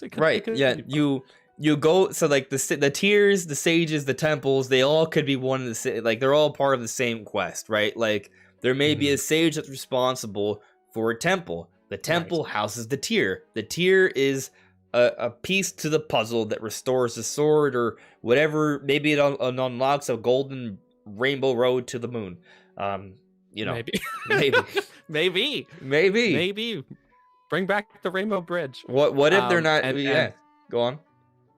Oh, I was just thinking, like, we talked a little earlier about this. So we got 7 sages, 7 heroines, and then we have the 8th heroine. So it would potentially an 8th sage or 8th tribe, or something like that. So maybe that is where the Zonai fit in to all of this. The question is, like, who actually fills the role of the other 7? Because we don't quite have enough races. Although I think complicated. It is complicated.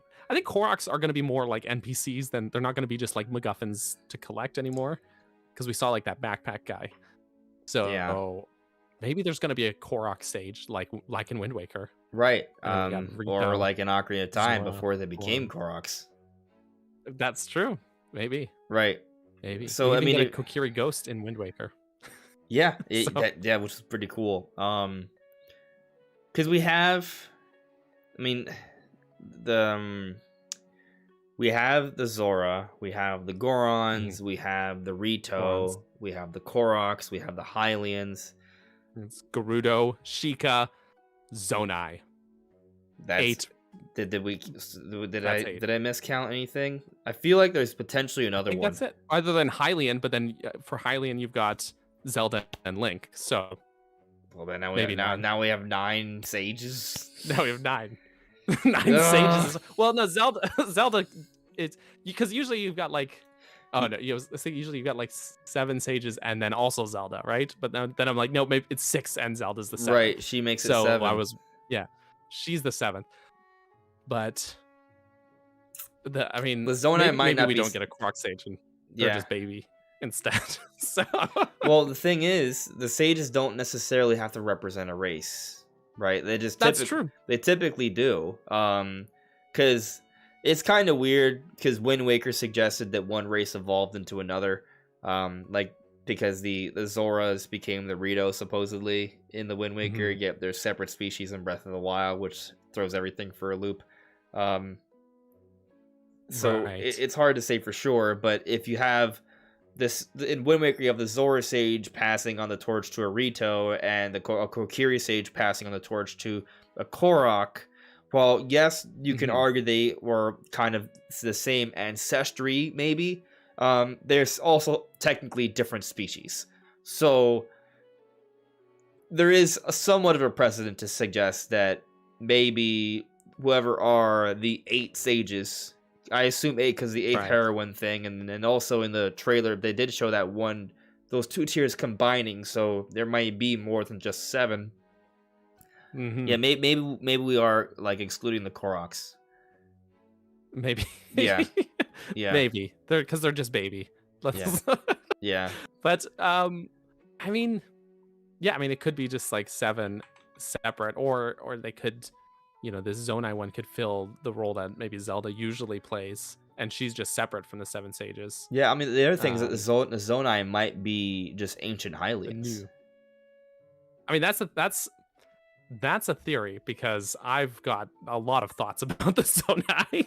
Yeah. And I think that there's like a common ancestry, because like a lot of people draw connections to, and I'm glad that TGO Madura is now in the chat here, because he's going to love this conversation.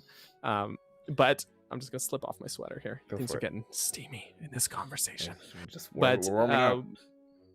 There's a lot of connections to previous games. We talked about the constructs and their potential connections to the ancient robots from Lanayru Desert.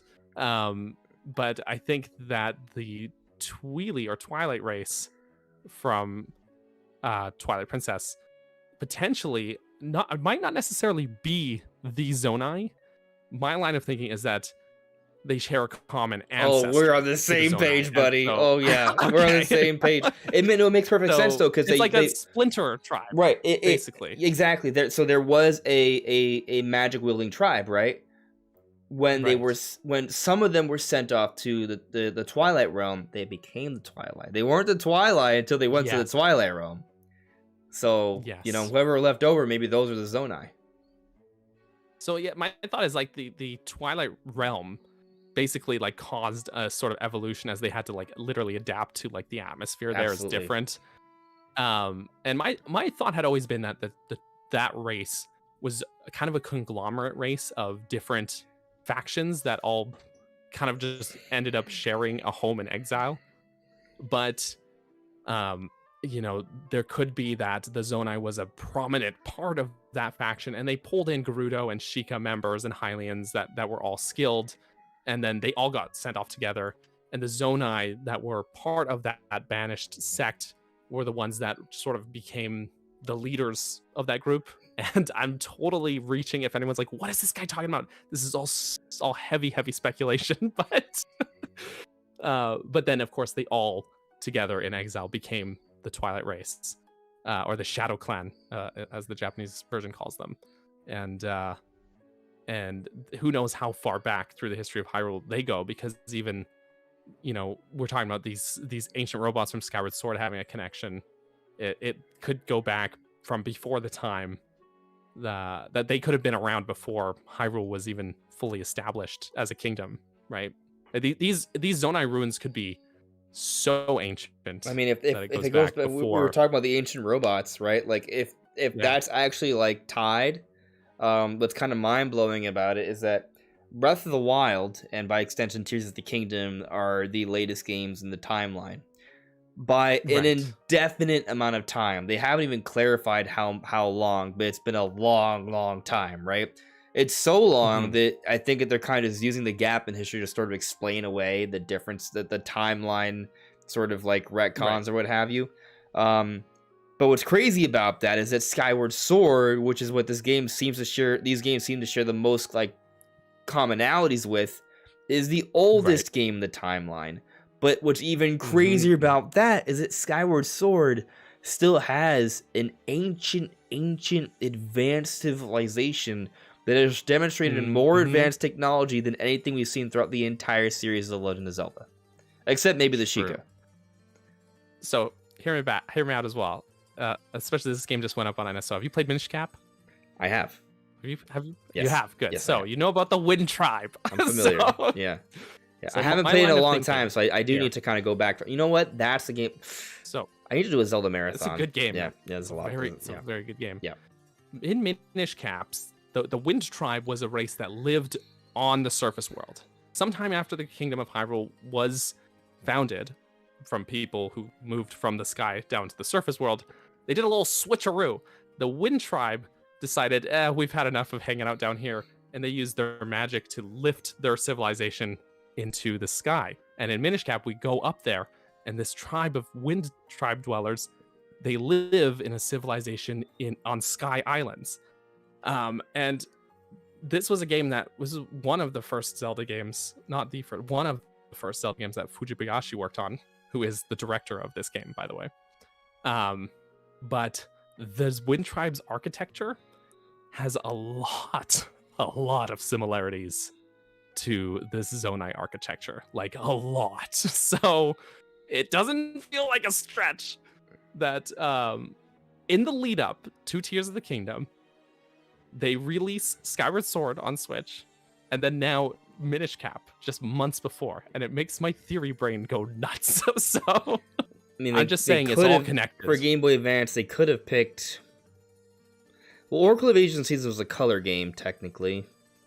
Right. Was there any other Advance? I mean, the Game Boy Advance was not around for many years before the DS came out. Just Four Swords. Four Swords. Which also had which had Vati, who was not the Wind Tribe, but there's reference to. Minish Cap's definitely the better. I would say it's definitely the better Minish Zelda Cap's game. great though. Yeah. Minish Cap's maybe my favorite 2D Zelda. Link Between Worlds is it's give or take, one or the other. Link Between Worlds is also super good. And then below those two is Link to the Past. I love it. Well, you know, I'm playing that game right now, but the remake for Link's Awakening. I love them all. Yeah, and you know, actually, one of the only Zelda games excluding the CDI games, the only Zelda games I haven't played are Oracle of Ages and Seasons. Actually, that was the same for me until last year, and then I was like, screw it. eShop's closing down, so I bought them on 3DS, and then I played them, and they're really good games. But they are kind of self-contained. Sure. I mean, they're like they're outside of Hyrule, and they're really good. They're worth playing. I don't want to spoil it, but yeah, maybe we'll get a remake. They're fantastic games. Actually, I don't even need a remake, but you know, maybe though. We'll see. I mean, I wouldn't mind if they got the Link's Awakening treatment. Oh yeah. But anyways, the controls is my big gripe. Yes. Anyways, the Zonai, the Wind Tribe. So basically, my thought is Zonai. This ancient advanced civilization was there. Yeah. And they had these sort of splinter groups of the interlopers, as we're gonna call them, who got banished along with some other people that were lumped in with them as part of their faction. And then you've got the Wind Tribe, who's like, oh, that's no good. We're gonna peace out and we're gonna move our whole frickin' civilization into the sky. And you've got people who just settled and stayed and became part of Hylian civilization. And they could all they all probably are splinters of one common ancestry. That's my big Zonai line of thinking here. But I've talked so much, so please, no, please don't feel take it bad. away. Don't feel bad. That's Yes. I see it. It makes a lot of sense. There's You gotta see like the concept, some of the concept art for Wind Waker, dude, or not Wind Waker, Minish Cap, right. of the Wind Tribes like buildings and stuff. You look at it and you're like, those are straight up just like the exact same as the Zonai ruins. It's not as easily conveyed in game, but the concept art shows it wonderfully. Yeah. Like, very, very clearly. Yeah. I mean, and so, with that in mind though, right? Like this kind of just gives you like, so the Zonai tribe, like there's a lot of material they can use with that, especially with all these sky islands we may be exploring.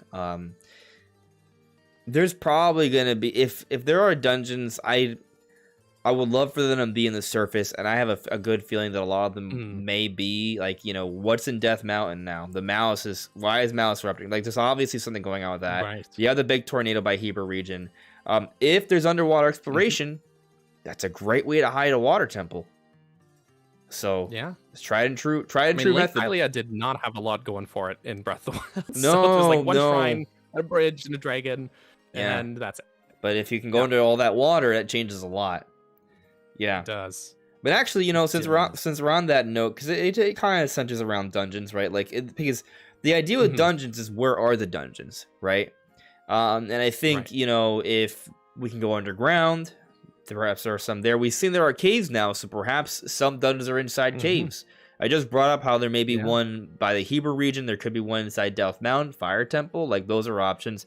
Obviously, the Sky Islands have potential for dungeons as well, right? But when it comes to a water temple, it could literally be underwater.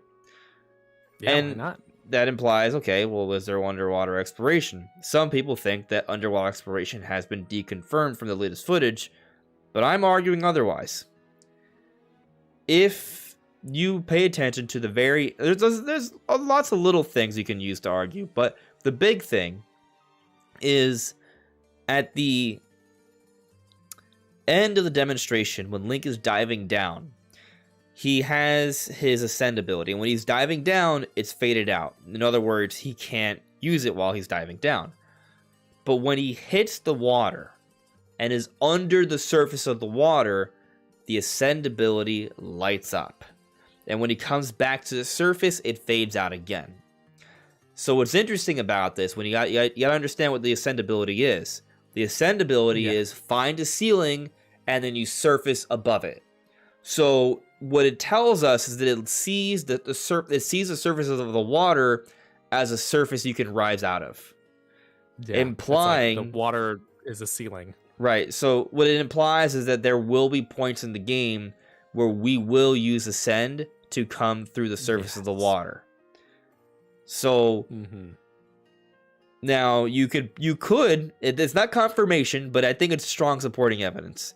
Because you could argue, okay, yeah, but there's probably just going to be like a mountain under a lake or something, and then you're going to surface through the mountain, then through the lake, and then get to the top, which, it's a lot of layers. But, I mean, there's limitation to the ability. Yeah, but I saw in the patents out. I guess if there's a cave that's under a lake, that if you could surface through that cave to get through then go to the top of the lake, like that's possible. But then if you do that, if it would take you into the lake and then you'd have to ascend again up to the top of the water, well, so it'd be like in layers. Right. Well, I guess that if underwater exploration isn't in the game, I would assume that it would descend all the way to the top. But if underwater exploration is in the game, I still think it might ascend all the way to the top. I'm not sure. I mean, it would depend how they would define the ocean floor. Right. Your point that you made in your video as well about this was like that. Okay, well, it didn't look like Aonuma could swim in the clip, but we probably would need an item like a Zora tunic or iron boots or something to get to underwater, because items can unlock abilities like the Zora armor let you swim with waterfalls. I think that's the key point that was missing in that gameplay demonstration for that. So we didn't see him able to go under the water except for that little blip of the HUD showing that he could surface. Right. That the logic is sound, as someone's saying in the chat. So Yeah. I think it feels likely, and that's another thing people have been asking for. People want to swim. We want to swim. And it's right? interesting because I recorded some Skyward Sword footage just to kind of get like some extra underwater exploration. And I know people have complained about underwater exploration before, but at least the way it is in Skyward Sword HD, because I think there were problems with it, the original release, and maybe use motion controls might be a little wonky. But if you just play with standard like dual analog controls, it's actually good. It feels pretty good. Like if that's how that's how they handle underwater in Tears of the Kingdom, I'd be totally okay with that because it feels pretty natural and easy to use. I agree. Yeah, and I mean the skydiving is pretty much right out of Skyward Sword, so why not the non-sky, the regular diving? Yeah, I mean, I think they figured out how to handle full range of motion gameplay. Yeah, because I think in Twilight Princess, the swimming underwater is a little awkward, but it's like halfway there.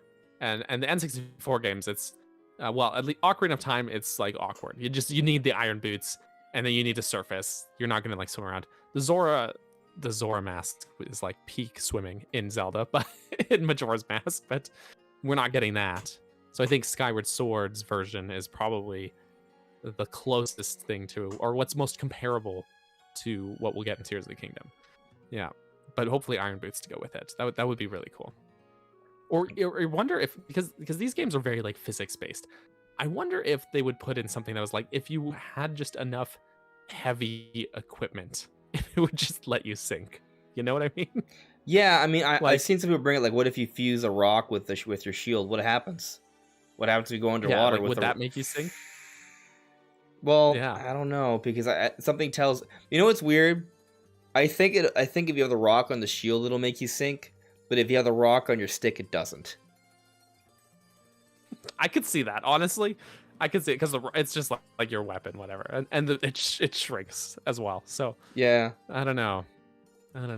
It's weird. It's funny. It's weird. Yeah. What happens if you have a puff shroom on your shield?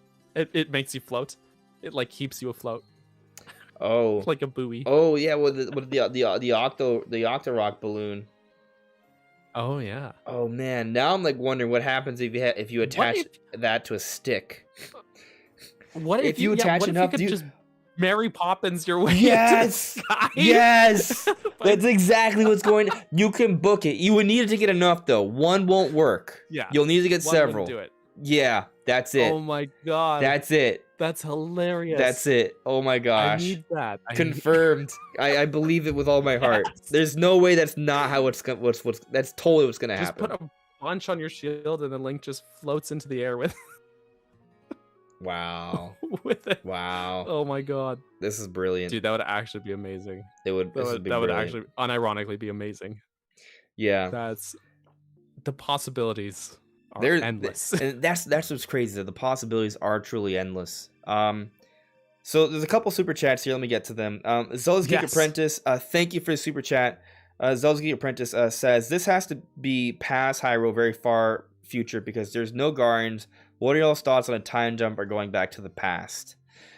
So, I mean, it's interesting. From one angle, you can argue that there's definitely Beetle's there. Did we see Beetle next to the stable? We see Beetle at the stable. Yeah. Unless he's older than he looks, I don't know. It could be his son. But there's also like you see when you pass the Dueling Peak stable, there's like NPCs there. There's like two little kids. I saw that. And part, they're in Breath of the Wild, those same kids. Yeah. So I think it is the same time period. I think it's the relative same time period, like maybe a few months, tops a year or two, tops. But to your point, if those kids haven't grown much, then we might be looking at a couple months.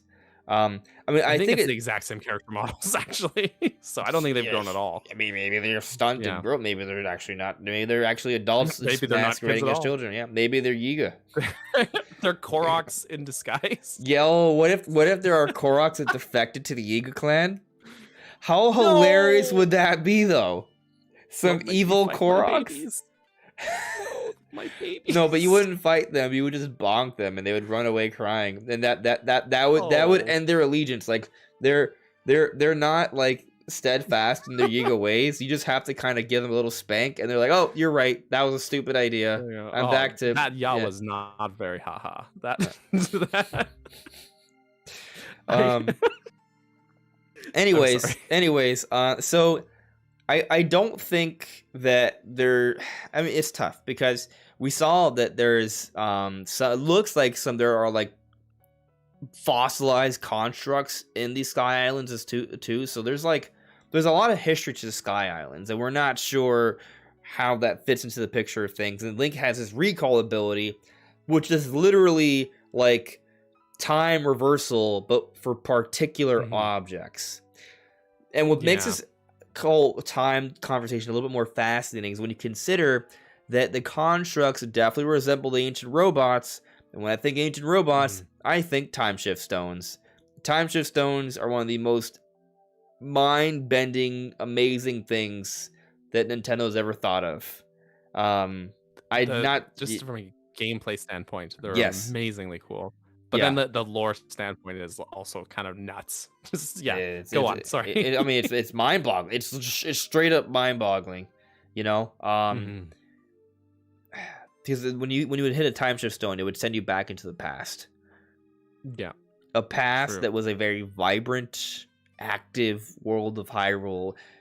It's just so crazy. It's just kind of crazy thinking about how there's a time before Skyward Sword where the world is lush and filled with so many creatures and civilizations.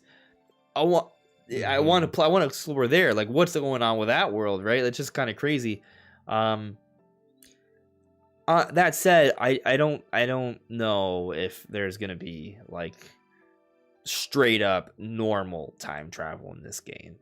And considering that we're seeing recalls like a bit of manipulation, but no, I'm just backing up your point. So you keep going.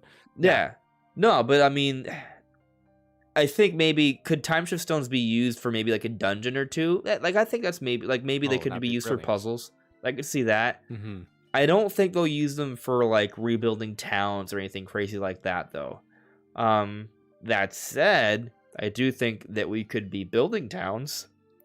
We have building mechanics, and there's several foundational pieces to build houses in the demonstration on Hyrule. Considering that the end of Breath of the Wild is all about rebuilding Hyrule, go on. Yeah. No, I'm just we're vibing on the same train of thought here. Sorry, I have cat hair on my microphone. Oh yeah, but I think between games in the story, they were probably starting to rebuild things, and then Ganondorf came back and he's like, "Yep, not today! I'm gonna murder everyone." So I think there's probably fragments of things that maybe abandoned construction sites because people were building up and everything was going well, and then Bokoblin started attacking people out of nowhere again. So then Link will be tasked with finishing the job or convincing people to finish a job. It could be a huge side quest opportunity. Huge, like it could be huge. Terrytown was like my favorite side quest in Breath of the Wild. And I'm pretty sure Nintendo's very much aware that it was for most of us. Know. Yeah, for sure. I think that there was concepts that were cut from Breath of the Wild. I cannot recall the exact source from this. It might be in Creating a Champion, but it might have been an interview. I will have to double check my source on that one. I've tried to find it. Remember, at least I've heard it though, that there was concept of that being more customizable and more widespread than it ended up being, where it ended up being just isolated to this one quest. So I think we're going to see that more realized in this game, where I think some small settlements or outposts we may have to do some quests or like convince, hey Hudson, why don't you come over here and build this thing? And I think I know what the source is. Settlements built up. Because the other day I made a video, and I tried to find the source and I couldn't find it, so I didn't include it. Could not find it. I could not find it, so I didn't speak on the point. But I think I had found it in the past and then just forgot about it. Right. But now that we're talking about it, I think it's coming back to me. I don't think it's in Creating a Champion. I don't think it's an interview either. Because if you Google it, I don't think it comes up immediately. Right there. I guess I could look. I think it's from a Did You Know Gaming video. Yeah, I think you're right about that. But they are really good about having their sources. Yeah, I mean, like, if you check, I feel like yeah, I mean, I trust their source, modern right? Like gaming stuff.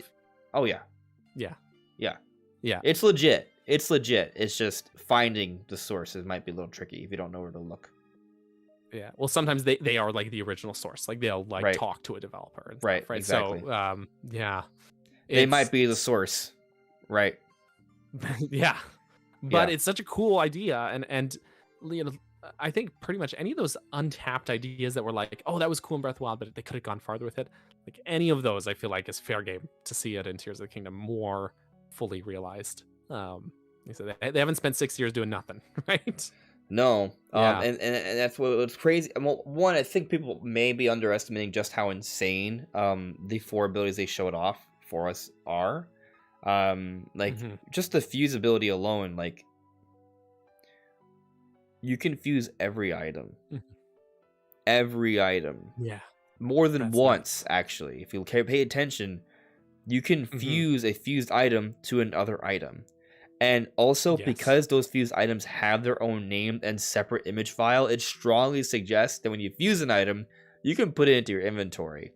So, however many items you thought there were in Breath of the Wild, which were probably in the hundreds, that's multiplied into like maybe the thousands. You know, I might be slightly off with the numbers there, but the point is that there is definitely a significant leap in the amount of items we get in this game because of the fusing. Not to mention, there are some new items. We've already seen a few. It may not be a lot, but even if you add like 10% new items, the fact that they all fuse into new items is just a mind-bogglingly higher number, and that's just the fuse ability. That's just one ability, right? Yeah. And I don't even think that those 4 that we saw are all the abilities. I agree. I think there's more. I really agree. do. So you know how there's the pins have those kanji on them, and then also the OLED Joy-Cons. Yeah, pop off. Right. So the what's interesting is that the green magic abilities account for 3 of Link's abilities, and the other one's like a golden one with the recall that has the kanji. Right. But we've seen other kanji, and none of the Ultra Hand, the Fuse, and the Ascend have no kanji on them. Implication being that there could be more.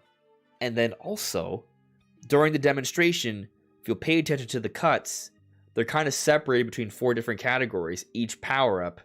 They don't show how you switch between them. They intentionally hid the menu screen. Yeah, they cut away from it. So I think the reason for that was to specifically not to show us how many there are, basically. Yeah. Yeah, man. I think there's more though. I think there might be at least one more. But I think Fuse is the big one because like even now Materials has like a dedicated quick select button on the HUD. It's like up on the D-pad now instead of the runes. Which means that changing runes, or those, I'm calling them runes, but those abilities is not using the up on the D-pad like in Breath of the Wild. It means there has to be some different interface for that. But it might be hold L versus tap L. Oh, that could work. Or it could. I wonder if it's down on the D-pad, but that's probably still whistling. So never mind. Yeah, I mean, I feel like it would have had like a little logo or something, you know. Otherwise, I mean, probably. Whistling still seems important, so that's probably still in there. I mean, you still have horses, so yeah. Right, and maybe other things. Maybe other things to ride. Maybe we can ride. You can build a construct horse, a horse construct. What if you can build a platform to ride on the dragons? What if you can build a house on the dragons? What if you can build a village on the dragon? Okay, I'm gonna stop. Okay. Yeah. See, the scope of this game in my head is here's how I think of it.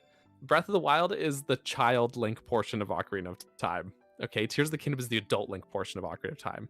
It's like, oh, that's the same game. That's in the same Hyrule. But like everything's changed. Everything's bigger. Everything's better. You have a hook shot now. Everything's good. that's how I view this, personally. So yeah, the hype is unreal. We got some stuff going down in the chat. So first off, let me get to Brian Doe. Thank you for the super chat, buddy. I know I'm just getting to this now. But Brian Doe says, bait me into this. You are missing the Minish. The Minish as a potential tribe, maybe one that could be a sage. If we're gonna discount Koroks, there is like a lore explanation for this though. Okay. Like their world, there's at the end of Minish Cap. This is spoilers, so spoiler warning. At the end of Minish Cap, there's like a gate. Basically, like the Minish world intersects with the world of Hyrule, and it only opens like once every however long, 100 years or something like that, because it's Zelda and it's always something every 100 years. So they just might not be around, but they might be around because they were planned for Breath of the Wild and then were cut. So they could be. Man, but they'd be very small for sages. Yeah, that would be a very strange sage. I don't know. There's a lot of potential races. There's a lot of potential races there. I will say, I think go on. I think it says in Minish Cap that only children can see the Minish, though. So that also might be just an explanation that Link just can't see them. Yeah. Around. No. Also, technically what they showed in that footage, like that image that's like of a Minish, it's not. I think it's technically not Minish. It's just someone like. It's technically not. Yeah.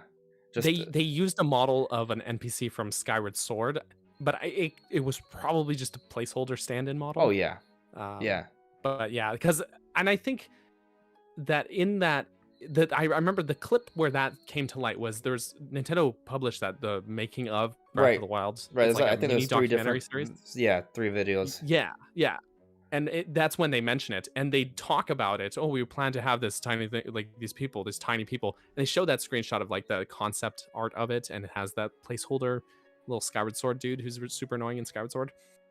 And then while they're talking about it, they show a bunch of footage from Minish Cap. So I mean, it seems pretty deliberately edited, like that. And that's not a fan thing. That's like Nintendo on their official Nintendo YouTube channel. It's very clearly inspired by them. It's just I wonder would they have been named that. I feel like you should. Maybe if they put them in, just call them Minish. Just call them that. Just call them. Yeah.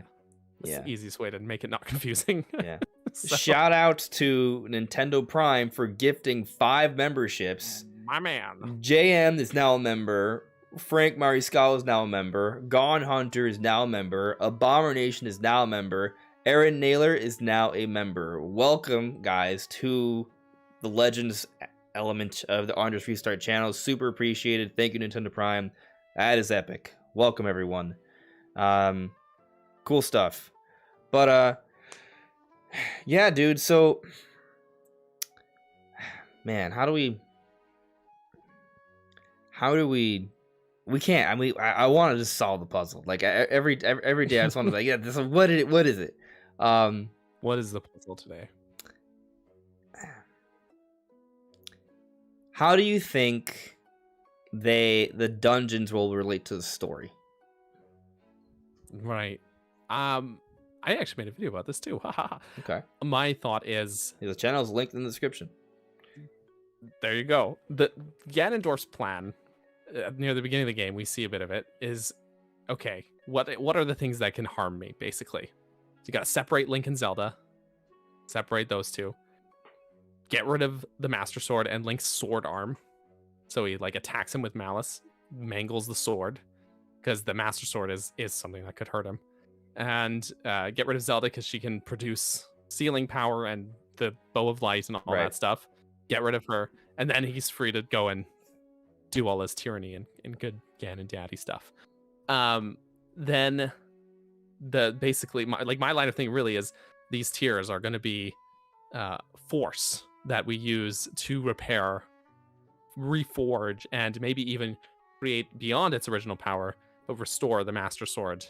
And that's going to be the general hope. And then in the way that at the end of Breath of the Wild, depending on how many divine beasts you fought, they would like assist during the final battle. In the same way, like that final battle may be made easier or be changed depending on how well you've re-tempered the sword or how many dungeons you've done, that kind of thing. Sure. And so are you going to go into it with a fully powered Master Sword, or somewhat powered, or even beyond its original power Master Sword, or something like, or are you going to go in with sticks and rocks fused to sticks and just do it that way? So yeah, that's That's my thought. As far as story goes, those tiers I think are the force of this. Sounds very Star Wars, but the force of maybe sages or something else. And force is a concept in Zelda that is. I was rambling about this on stream yesterday. But force is a concept that is so underexplained in canon Zelda games, but is so important to the lore. And I encourage anyone to look into theories about it because it's super interesting. But essentially, there's two sort of sources of energy that can be created by living beings and dwell within beings. Force is good energy, basically, and malice is the opposite of force. It's the bad energy, the evil goo bad. I want to pet your cat so bad. That's the force that dwells within me. But she's beautiful. But that's what I think is these we're gonna find tiers and they're gonna be condensed energy. They're gonna be made of force. That's my true earnest thoughts. And we got to use it to power that sword back up before we go fight the daddy man himself, the dehydrated daddy dwarf. That makes sense. I could keep going. I could ramble forever. So you got to cut me off at some point. Yeah, you can keep going. But I just got a cat here listening to you spitting some good stuff here. Oh yeah. Force is such a neat concept because we see it manifest in many facets of the series, but like force plays a huge role in Spirit Tracks, where it manifests as both force gems and also the spirit tracks themselves, which are basically a giant lock to seal the Demon King Malladus in that game. Force is used to power up the Force Sword in Force Swords Adventures. It's like energy that is used to power the sword up and regain its sealing powers to take on Vati in that game. Vati, and also another secret villain. For those who haven't beaten that game, you should play it. It's really good. And Force is in Skyward Sword the power that dwells within the Master Sword. That Link tempers not just with the sword and using the sacred flames, but also he tempers his own soul in the Silent Realm and produces force within himself. And though I don't think this is ever explicitly said, my thought is the Triforce, which is sometimes called the True Force. That is cool. Is the force produced by the three golden goddesses after creating the land of Hyrule, which is why it is the ultimate power source. So all living beings have this source of power, but of course that's the power of the gods is the Triforce, which is why it's so revered and so powerful. So basically Triforce are just like really fancy, really high-end for god tier force gems. That's my understanding of. There are probably other Zelda creators who could explain this better, but I mean, I definitely think the Triforce is playing a role in this game. By the way, for those asking, her name is Ruby. Yeah, she's best baby. Yeah, she's great. But I think the Triforce is definitely playing a vital role, right? I'm kind of explaining it, just kind of talking about from the simple side of things. Like, you got you got the three major players. It makes sense now more than ever before, because before it was just a Force of Nature and Calamity Ganon. Now you have Ganondorf with a voice actor. So I think there is going to be a little bit of a story interplay between the three. And I'll throw this out at you, right? So Zelda, what if Zelda had the entire Triforce in Breath of the Wild? Does. I said had. I was skeptical about that. Yeah? Oh, had. You know what? Okay, so I was skeptical about her having it to begin with, and then Monster Maze made a really good video about it, and I was like, yeah, I'm convinced that she does. But at the end of Breath of the Wild, she says that she no longer feels her powers. Yeah. And then she's like, well, I'm okay with that because we did the job. But now we need it again. So maybe part of the story will be reassembling or collecting it. Here's some food for thought as well, is that the Triforce has been known to just peace out. In Wind Waker, spoilers, at the end of Wind Waker, after the dead King of Hyrule wishes on the Triforce, it's like, okay, here's your wish, and then it's like bye, and it into the sky, and it's gone. And so and then we don't see it again in that timeline, but presumably it's resting in the sacred realm or something. But it fully separated. So maybe after Zelda tapped into the power, she used a substantial enough amount of its power that it tapped out, and it went back to its resting place, maybe in the sacred realm or somewhere else. And now we're gonna have to go and piece it back together before we take on the D dwarf. We're like 100% the same page. This is brilliant. Maybe we're like 96% on the same page, just because I'll just add like a little bit of like add on a little like. So my perspective is Zelda acquired the Triforce in Breath of the Wild, the flashbacks of Breath of the Wild. She went to the 3 different springs. Right. After she went to the final spring, she didn't have the power immediately, but it came to her in a moment of need to save her love, Link, right? And then she starts to assume the role of the goddess, or the abilities of the goddess, and that's that whole crazy thing. And maybe she basically made a wish, right? You made a wish, but the wish was to get rid of Calamity Ganon. And once that she does that, she eliminates Calamity Ganon, and that's maybe when her powers start to dwindle. And it might be a little bit of a blurred line situation because she has the goddess ability, right? So it doesn't apply how the Triforce applies to her doesn't apply to everyone else the same way. And maybe she still has some semblance of goddess powers, but that remains to be seen. But point is, though, she went to the 3 different springs. She may have acquired the Triforce through prayer and need, and she wished it away basically when she sealed away Calamity Ganon. Like it was this giant golden explosion, and then it was just like sealed away into a black hole or something. Like it was that's it. Yeah, like that was definitely some crazy stuff. No, I think I like where you're going. I think you're right, and I think on Monster Maze's video that I cited before as well, someone commented and was like, well, that's dumb, because if she had the whole Triforce, she could just kill Ganon like that. And I'm like, yes, but I don't think she knew or fully understood the power that was in her possession either, because it's said over and over, I don't think she had a full grasp on the Triforce or how it worked. If she doesn't know how to use it, she's not going to use it to its full potential, right? And so not being able to just like insta-kill Ganondorf might have just been a mental limitation of hers, essentially, like her just literally not knowing how to use the Triforce. That's to its full one potential. way you could sort of rationalize it. There's a couple others. Another is purely plot contrivance, the way it is in most stories and movies. But there's a third. There's a third way I kind of like, and it could just be that it's not enough power. Like he needed to be weakened. Maybe he's grown so powerful. Like, that Ganon is basically a god himself at this point. Yeah. So to just do that, I don't think he can just do that. I think it takes a little bit more than that. So I mean, it's worth a mention that in A Link to the Past, Ganon has the entire Triforce, and Link still kills him in a sword fight. Or sword versus trident fight. The Triforce isn't the be all end all. It's just really. It doesn't mean you can just insta kill anyone. Right. Yeah. Maybe it's just kind of like an amplifier or something. I mean, I think it also depends, because depends on what plot contrivance they need. Your natural. Yeah, that's true. That's what it depends on. Yeah, I think it amplifies your natural, abilities and inhibitions and things like that, because it, like when the 3 Triforce pieces are scattered and you got like Power, Wisdom, Courage with Zelda, Link, Ganondorf in some of the classic games, they are like enhanced in a way by it.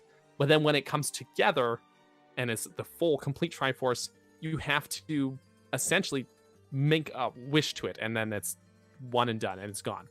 So I think that's the thing, is that she may have been tapping into its power before, but not using it to its full extent until she made that, like fully unlocked its potential, and then made that wish on it, as you mentioned before, at the end of Breath of the Wild. And now it's gone again, and it's gone back to the Sacred Realm, wherever it rests. And what's interesting with the Sacred Realms is oftentimes the Sacred Realm is described as a golden land, usually depicted with clouds and sky islands. And what are the Sky Islands? Well, they're literally Sky Islands, And they're also the heavens, because we know the dragons are there, and we know the dragons fly to the heavens. That's how they're described in creating a champion. And also, there's a lot of gold. There's a lot of gold. So the Sky Islands could be closely related to the Sacred Realm, where we may find the now split Triforce from the end of Breath of the Wild. And this may be a big thing because, well, you got Ganondorf, Link, and Zelda. There may be this big sort of effort to get the Triforce. They may need it. They may need the Triforce to stop Ganon this time. Maybe they're going to use a Triforce to go to the moon. Or blow up the moon. To the moon? Man, you've seen that artwork from A Link to the Past, right? Of the Sacred Realm? Or the Golden Land, as it's called in it's that like game, like a purple thing with the Triforce and like the... Yeah. I think I've used it in a few of my videos. Yeah. Oh, it's like one of my favorite pieces of artwork. I'm going to drop it to you again here. Go for it. And you might want to note what's at the top of that image, other than you've got your Sky Islands. It's the moon. It's the moon. It's the moon.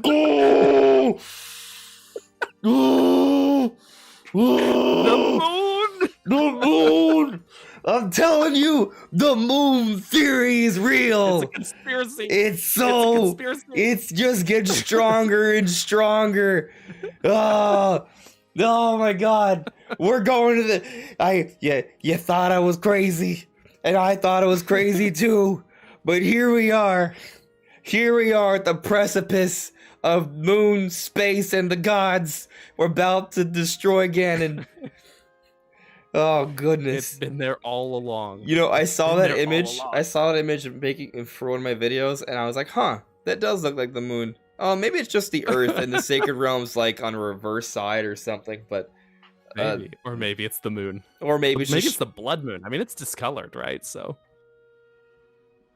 you never know. That was just amazing. This is one of my favorite pieces of Zelda artwork ever, though. This is the be all end all. It is, dude. I mean, like the thing is, like if you didn't know this was from Link to the Past, and you just share, and this was just like in a book like creating a champion for Tears of the Kingdom, people be like, oh yeah, that's just like Tears of the Kingdom concept art. That's it. Yeah, it totally looks like it, right? Nintendo doesn't sleep on a good idea.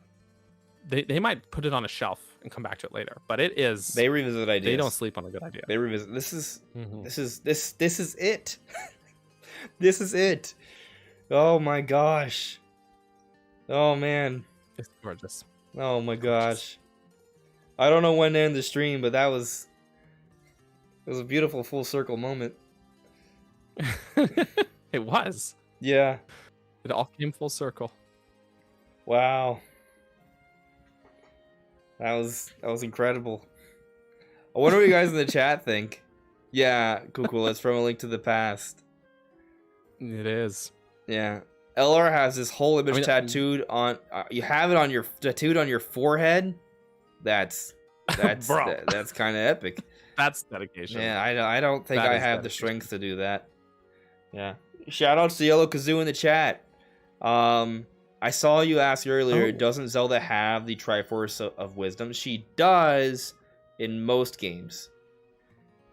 But in Breath of the Wild, Link doesn't seem to have the Triforce of Courage. Ganondorf is not a thing in Breath of the Wild. And Zelda just has the whole Triforce apparently at the end of the game. That's how it seems. She's got the whole Triforce until she doesn't. Until she doesn't. Exactly. Or maybe she still does. Maybe we're just wrong. But this moon theory though. This is going somewhere. It's a conspiracy. Yeah, I haven't. Moon conspiracy. So what's funny about... have you heard the moon conspiracy? They're like, oh, about the moon landing being fake? No, not that one. No. Not that one. A more important, realistic one. Yeah. What's funny though is that I bring up this moon theory like almost every stream, but I haven't made it its own video. I'll bring it up in a video like, hey, listen, this is me just being a little crazy, but maybe, right? I haven't been ready to make a whole video on it because, well, it's the freaking moon. We going to the moon in Tears of the Kingdom? We're going to the moon. Yeah. I'm ready. I'm waiting for a little bit more evidence to come my way. I'm waiting for a little bit more evidence. My fear, though, is that the evidence may come when the game comes out. So that would kind of defeat the purpose of the theory. And then it's too late. Yeah. Yeah. Yeah, maybe I should do it. The thing is, I've kind of gonna hop on it. Yeah, I don't know. I mean, I'm sure there are people who haven't seen every stream or what have you, so they'll only watch it. No, if I made a whole dedicated video on it, I think people would be like, "Oh, okay, let's call him an idiot. Let's go, let's do it." But yeah, you just got to put that disclaimer that you're being a goober, and I think you're fine. Yeah. Attack the backlog with a super chat. Thank you very much, buddy. Let's go. Hit that like, people. Awesome stream, dude. Really interesting. Yes, hit the like, guys. Super, super appreciated. Thank you very much. But yeah, dude. Is there anything else you want to talk about? I think we covered it. We talked dungeons. We talked Force. We talked dungeon MacGuffins, Master Sword. Yeah, we talked the Zonai. Yeah, the whole Zonai conspiracy. All right, cool. So let's tell you what, we're gonna start wrapping up the stream. I'll give you guys like 5-ish minutes to just put out some quick questions and ideas. We'll try and spitfire a little bit, and then we'll wrap it up. Sound good? That sounds solid. All right, cool. Thank you, Yellow Kazoo. Robert Powell, did you notice the big crater to the south of the dueling peaks? Big crater. Big crater.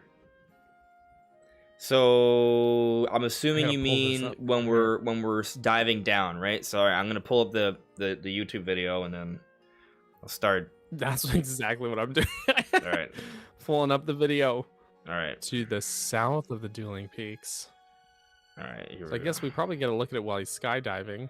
Yeah, I mean, I know we get a very good view at the dueling peaks when we're coming down. Mm-hmm. I mean, there's there to the south side is where the Zonai ruins are. The same Zonai ruins that are in Breath of the Wild. There's a lot of fog. There's one of those new towers. Yeah, looks like. I just got knocked off. Man, there's so much. There. Unless we're looking to the north, which I still don't see. I'm navigationally impaired, so I got to be really careful what I'm looking at. All right, so okay. I didn't know that. Oh, at 11:30. We see Death Mountain. 11:30. That's where I'm at. I don't see the dueling peaks yet, so I'm gonna continue going. All right. Also, still no sign of what's going on with So at 11:33, I don't remember this area. That's like, I just don't remember how this looks. It's like it's before the Heber region, but there's like this big like summit with like what looks like it to be a hole in it. Like, what was there? Oh, I think if I'm looking at the right thing, that's where I think the Ridgeland Tower is in Breath of the Wild. So there's like it's like water filled, and then one of the Sheikah towers in Breath of the Wild was sticking out of it, and it's kind of near the Breach of Demise there. So that sort of like hole looking thing was actually in Breath of the Wild as well. If I'm looking at the right perspective is just very. You know what? I think if I look to this mountain to the left, is that the Satori Mountain? That might be. So yeah, there's Satori Mountain to the left of that. Okay, so here are the dueling peaks. There's supposed to be this huge crater. I mean, I know the Kakariko village is like to the left of the dueling peaks, and I don't see. Well, the left would be north, and then because you can see on the compass rose. So to the south would be. Yeah, and then when we're facing the dueling peaks, we do see the Theron. We can see like the mist and the fog with the little jungle things. And now that I'm pausing, I see a lot of cool sky islands. We get a good look at the tower here. You can actually see like a tube on it, or like a circle thing at the top, which is interesting. I don't see a crater yet, though. I just see water. I don't think it's a crater. It might just be lighting, because like keep in mind, like there's mountains and the sun can only hit so many parts, and there's water, which will look dark as well. And then obviously the game's not going to render every little detail from that far up. So what we see isn't super detailed necessarily, but I don't see any craters unless, I don't know if you guys saw anything. I went back just to kind of give it a second look. What is kind of wild is when the camera kind of like pans sort of more downward, and you see there's that sort of like giant glyph or mural thing on the ground. Yeah. There's in Breath of the Wild, there's a forest there that seems to be gone now. I'm pretty sure, at least. Interesting. unless I think there's still actually, sea it looks like forest maybe some of the there. trees are still there. Yeah, I think Okay, so. maybe it's just been culled I in don't a little know. bit. It's hard to tell, I'll honestly. tell you this. Clarity's I not had great. an idiot moment with the first trailer. Not the first Whoa. trailer. The previous trailer we just got. Yeah, the trailer we got from the February Direct, right? That just happened. Right. I did a trailer analysis, and I was so gung-ho about Tears of the Kingdom having amazing graphics that I just assumed that when they showed Link running across the fields and like there was like yellow stuff, that was just lighting because wind blowing on the fields. So I thought it was just a cool weather effect, but it was actually the glyph up close. Yeah. It's interesting that it's like just like discolored the grass and stuff like that, which is crazy. Yeah. But it didn't seem to change anything. It was just like someone. And you know what? Actually, yeah. This one's my dumb moment, because when he lands in the water and then he like gets up onto the shore, the camera like moves just a little bit and you can see that forest is still there. So when I was like, it's gone. I'm amazed that you can tell what you're looking at from terms of perspective by just looking at the footage. I can't do that. I gotta like really study things to figure that stuff out. I'm navigationally impaired. Like if I don't have a map, I get lost. Even when I have a map, I still get lost. So I think I did a whole stream playthrough of the game on like using the Pro HUD, so without the minimap at all. Yeah, love it. And it made the game. You had to really get like acquainted with the world in a different way. Yeah, I think I play in Pro mode because I'm crazy. It's just I don't know. It's just kind of, it feels more natural that way. I'll say I do kind of miss seeing like the sound meter. Because the sound meter is kind of neat because you can like, oh, am I being sneaky or not? But otherwise, like you can tell what time of day it is by looking at the weather. You could also tell how hot or cold it is based off how Link is reacting to the environment. So like I kind of like how while they do have some of these little graphics that kind of help out people, if you're observant enough, you can kind of figure. You also can tell how much noise you're making, right? So you don't necessarily need the sound meter either. Like everything that they have here at the bottom right is helpful, but it's not necessary. Yeah, I mean the real necessary stuff is like your hearts and stamina, which still show. So, yes. Yeah. Now, what would be interesting though is if in a future game they did away with the hearts, and you could still have the hearts, but you could turn it off, and you could just tell how hurt you are based off how much damage your body is showing, which is how some games do it. You know, that would be kind of cool. Yeah, would be cool. That would be pretty cool. And then you wouldn't I'm just saying, in theory, if they were to do that one little change beyond just showing like the stamina wheel, I mean, actually, even then they could show how tired you are based off the panting level and stuff. They could give you a decent understanding of how tired you are, how hurt you are based off visual cues. Although with stamina, you want to be pretty precise with that sometimes. So I wouldn't, but they could.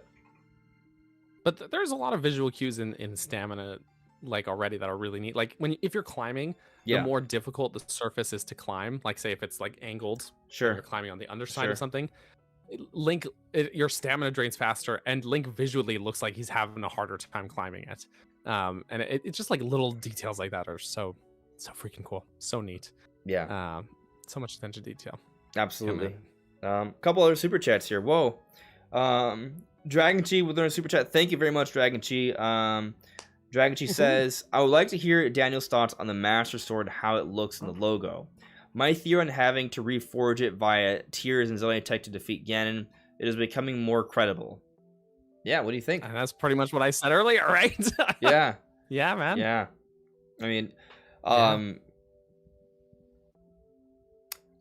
yeah. I was going to say something I shouldn't. I'm so sorry. No, that has nothing to do with you. It has also everything to do with me. But or so you think. You're planting seeds. You're trying to get me to slip up. I'm getting in your head. Yeah. I'm sorry. Yeah. No, Don't let me get in your head. I'm not trying to act like I have some sort of big secret. I just I didn't want to. There was a spoiler from the art book that I almost mentioned. That's all. Yeah.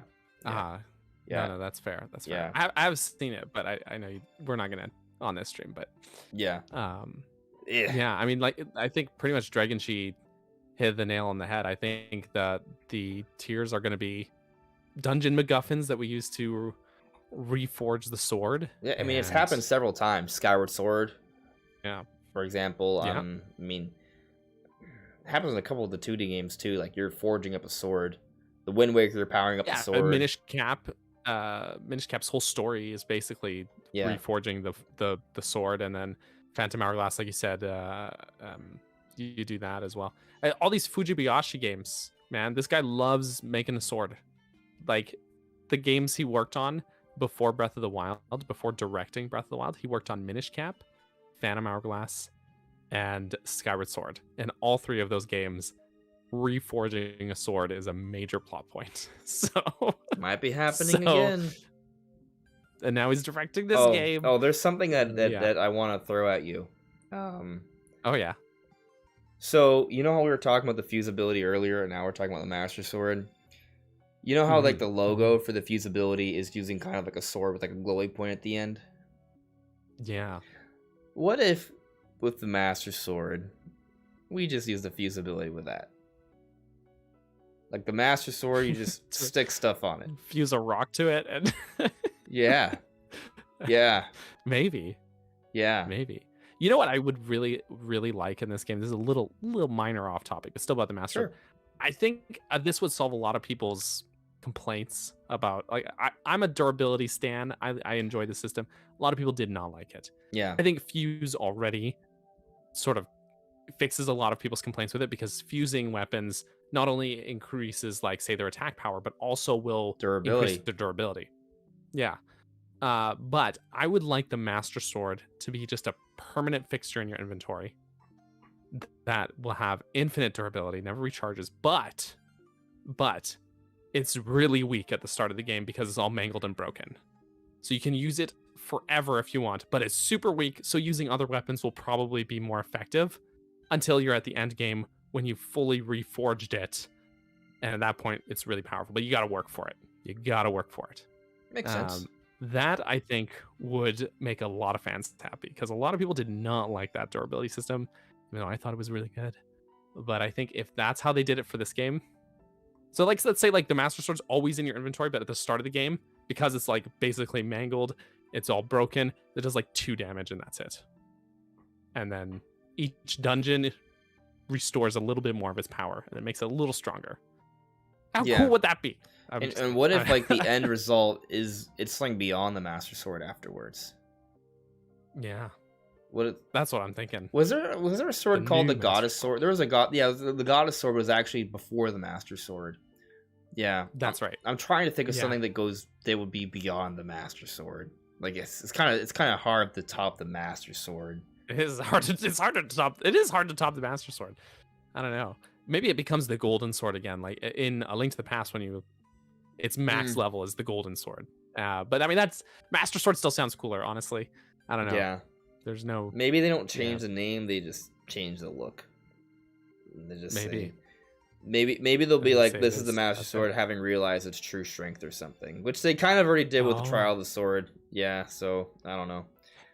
Yeah, and Skyward Sword goes from like you have the Master Sword, and then once it's at its full power, it's like it's the true Master Sword, and you're like, okay, all right. But so now it's the true Master Sword. Yes.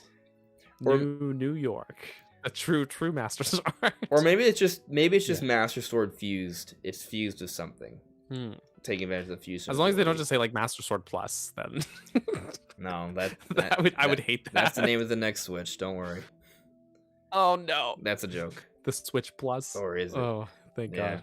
Or is it? I don't know. I'm telling you, I really don't know. I don't know. Yeah. Oh my. So another super chat here from Brian Doe. Thank you, Brian. Brian says, "Found it again, the Terrytown. Look at my last chat." Let's see here. See if I can see it. So you sent that super chat about 5 minutes ago. Found the info. It was on a Did You Know Gaming interview. Yeah, I was right. But the point is that quest is that they initially had bigger plans for it, and that we may be seeing a more realized version of that idea in Tears of the Kingdom. Considering what Zelda said at the end about restoring the Hyrule perhaps beyond, considering that we now see a building mechanic, an extensive one, with a whole bunch of buildings that are looking to be rebuilt, I would say our evidence is mounting here. It's a compelling case. Is it confirmed? It is. No. But am I willing to bet money on it? Maybe. So, but if it doesn't happen, then it'll come in the third game. Yeah, the third game. The third game. The third game is Tears of the Kingdom. First game is Skyward Sword. Oh, there you go. Yeah, and if you want to play the fourth game, it's called Age of Calamity. It's like the Hobbit of this series. Yeah. There you. Yeah. That's a good way to put it. Yeah, kind of. It's like the Hobbit if someone else wrote the book. Yeah. So it's the Hobbit. It's basically like the Hobbit if someone else wrote the book, but Tolkien approved it. Tolkien approved it, but said okay, but it's in an alternate universe. Exactly. Exactly. There you go. That's a proper equivalent. But anyways, I think we've reached the end of tonight's discussion. Unless there's anything else you wanna get to. Nah, I think we covered a lot of ground in this. We covered a lot of ground. Could we still talk for another 12 hours? Probably. But we'll save that for another time. Guys, make sure to check out CaptBurgerson's channel. It is linked in the description below. And have a great night. We'll see you soon. Take care. Thank you all. Cool, man. It was awesome. That was very cool.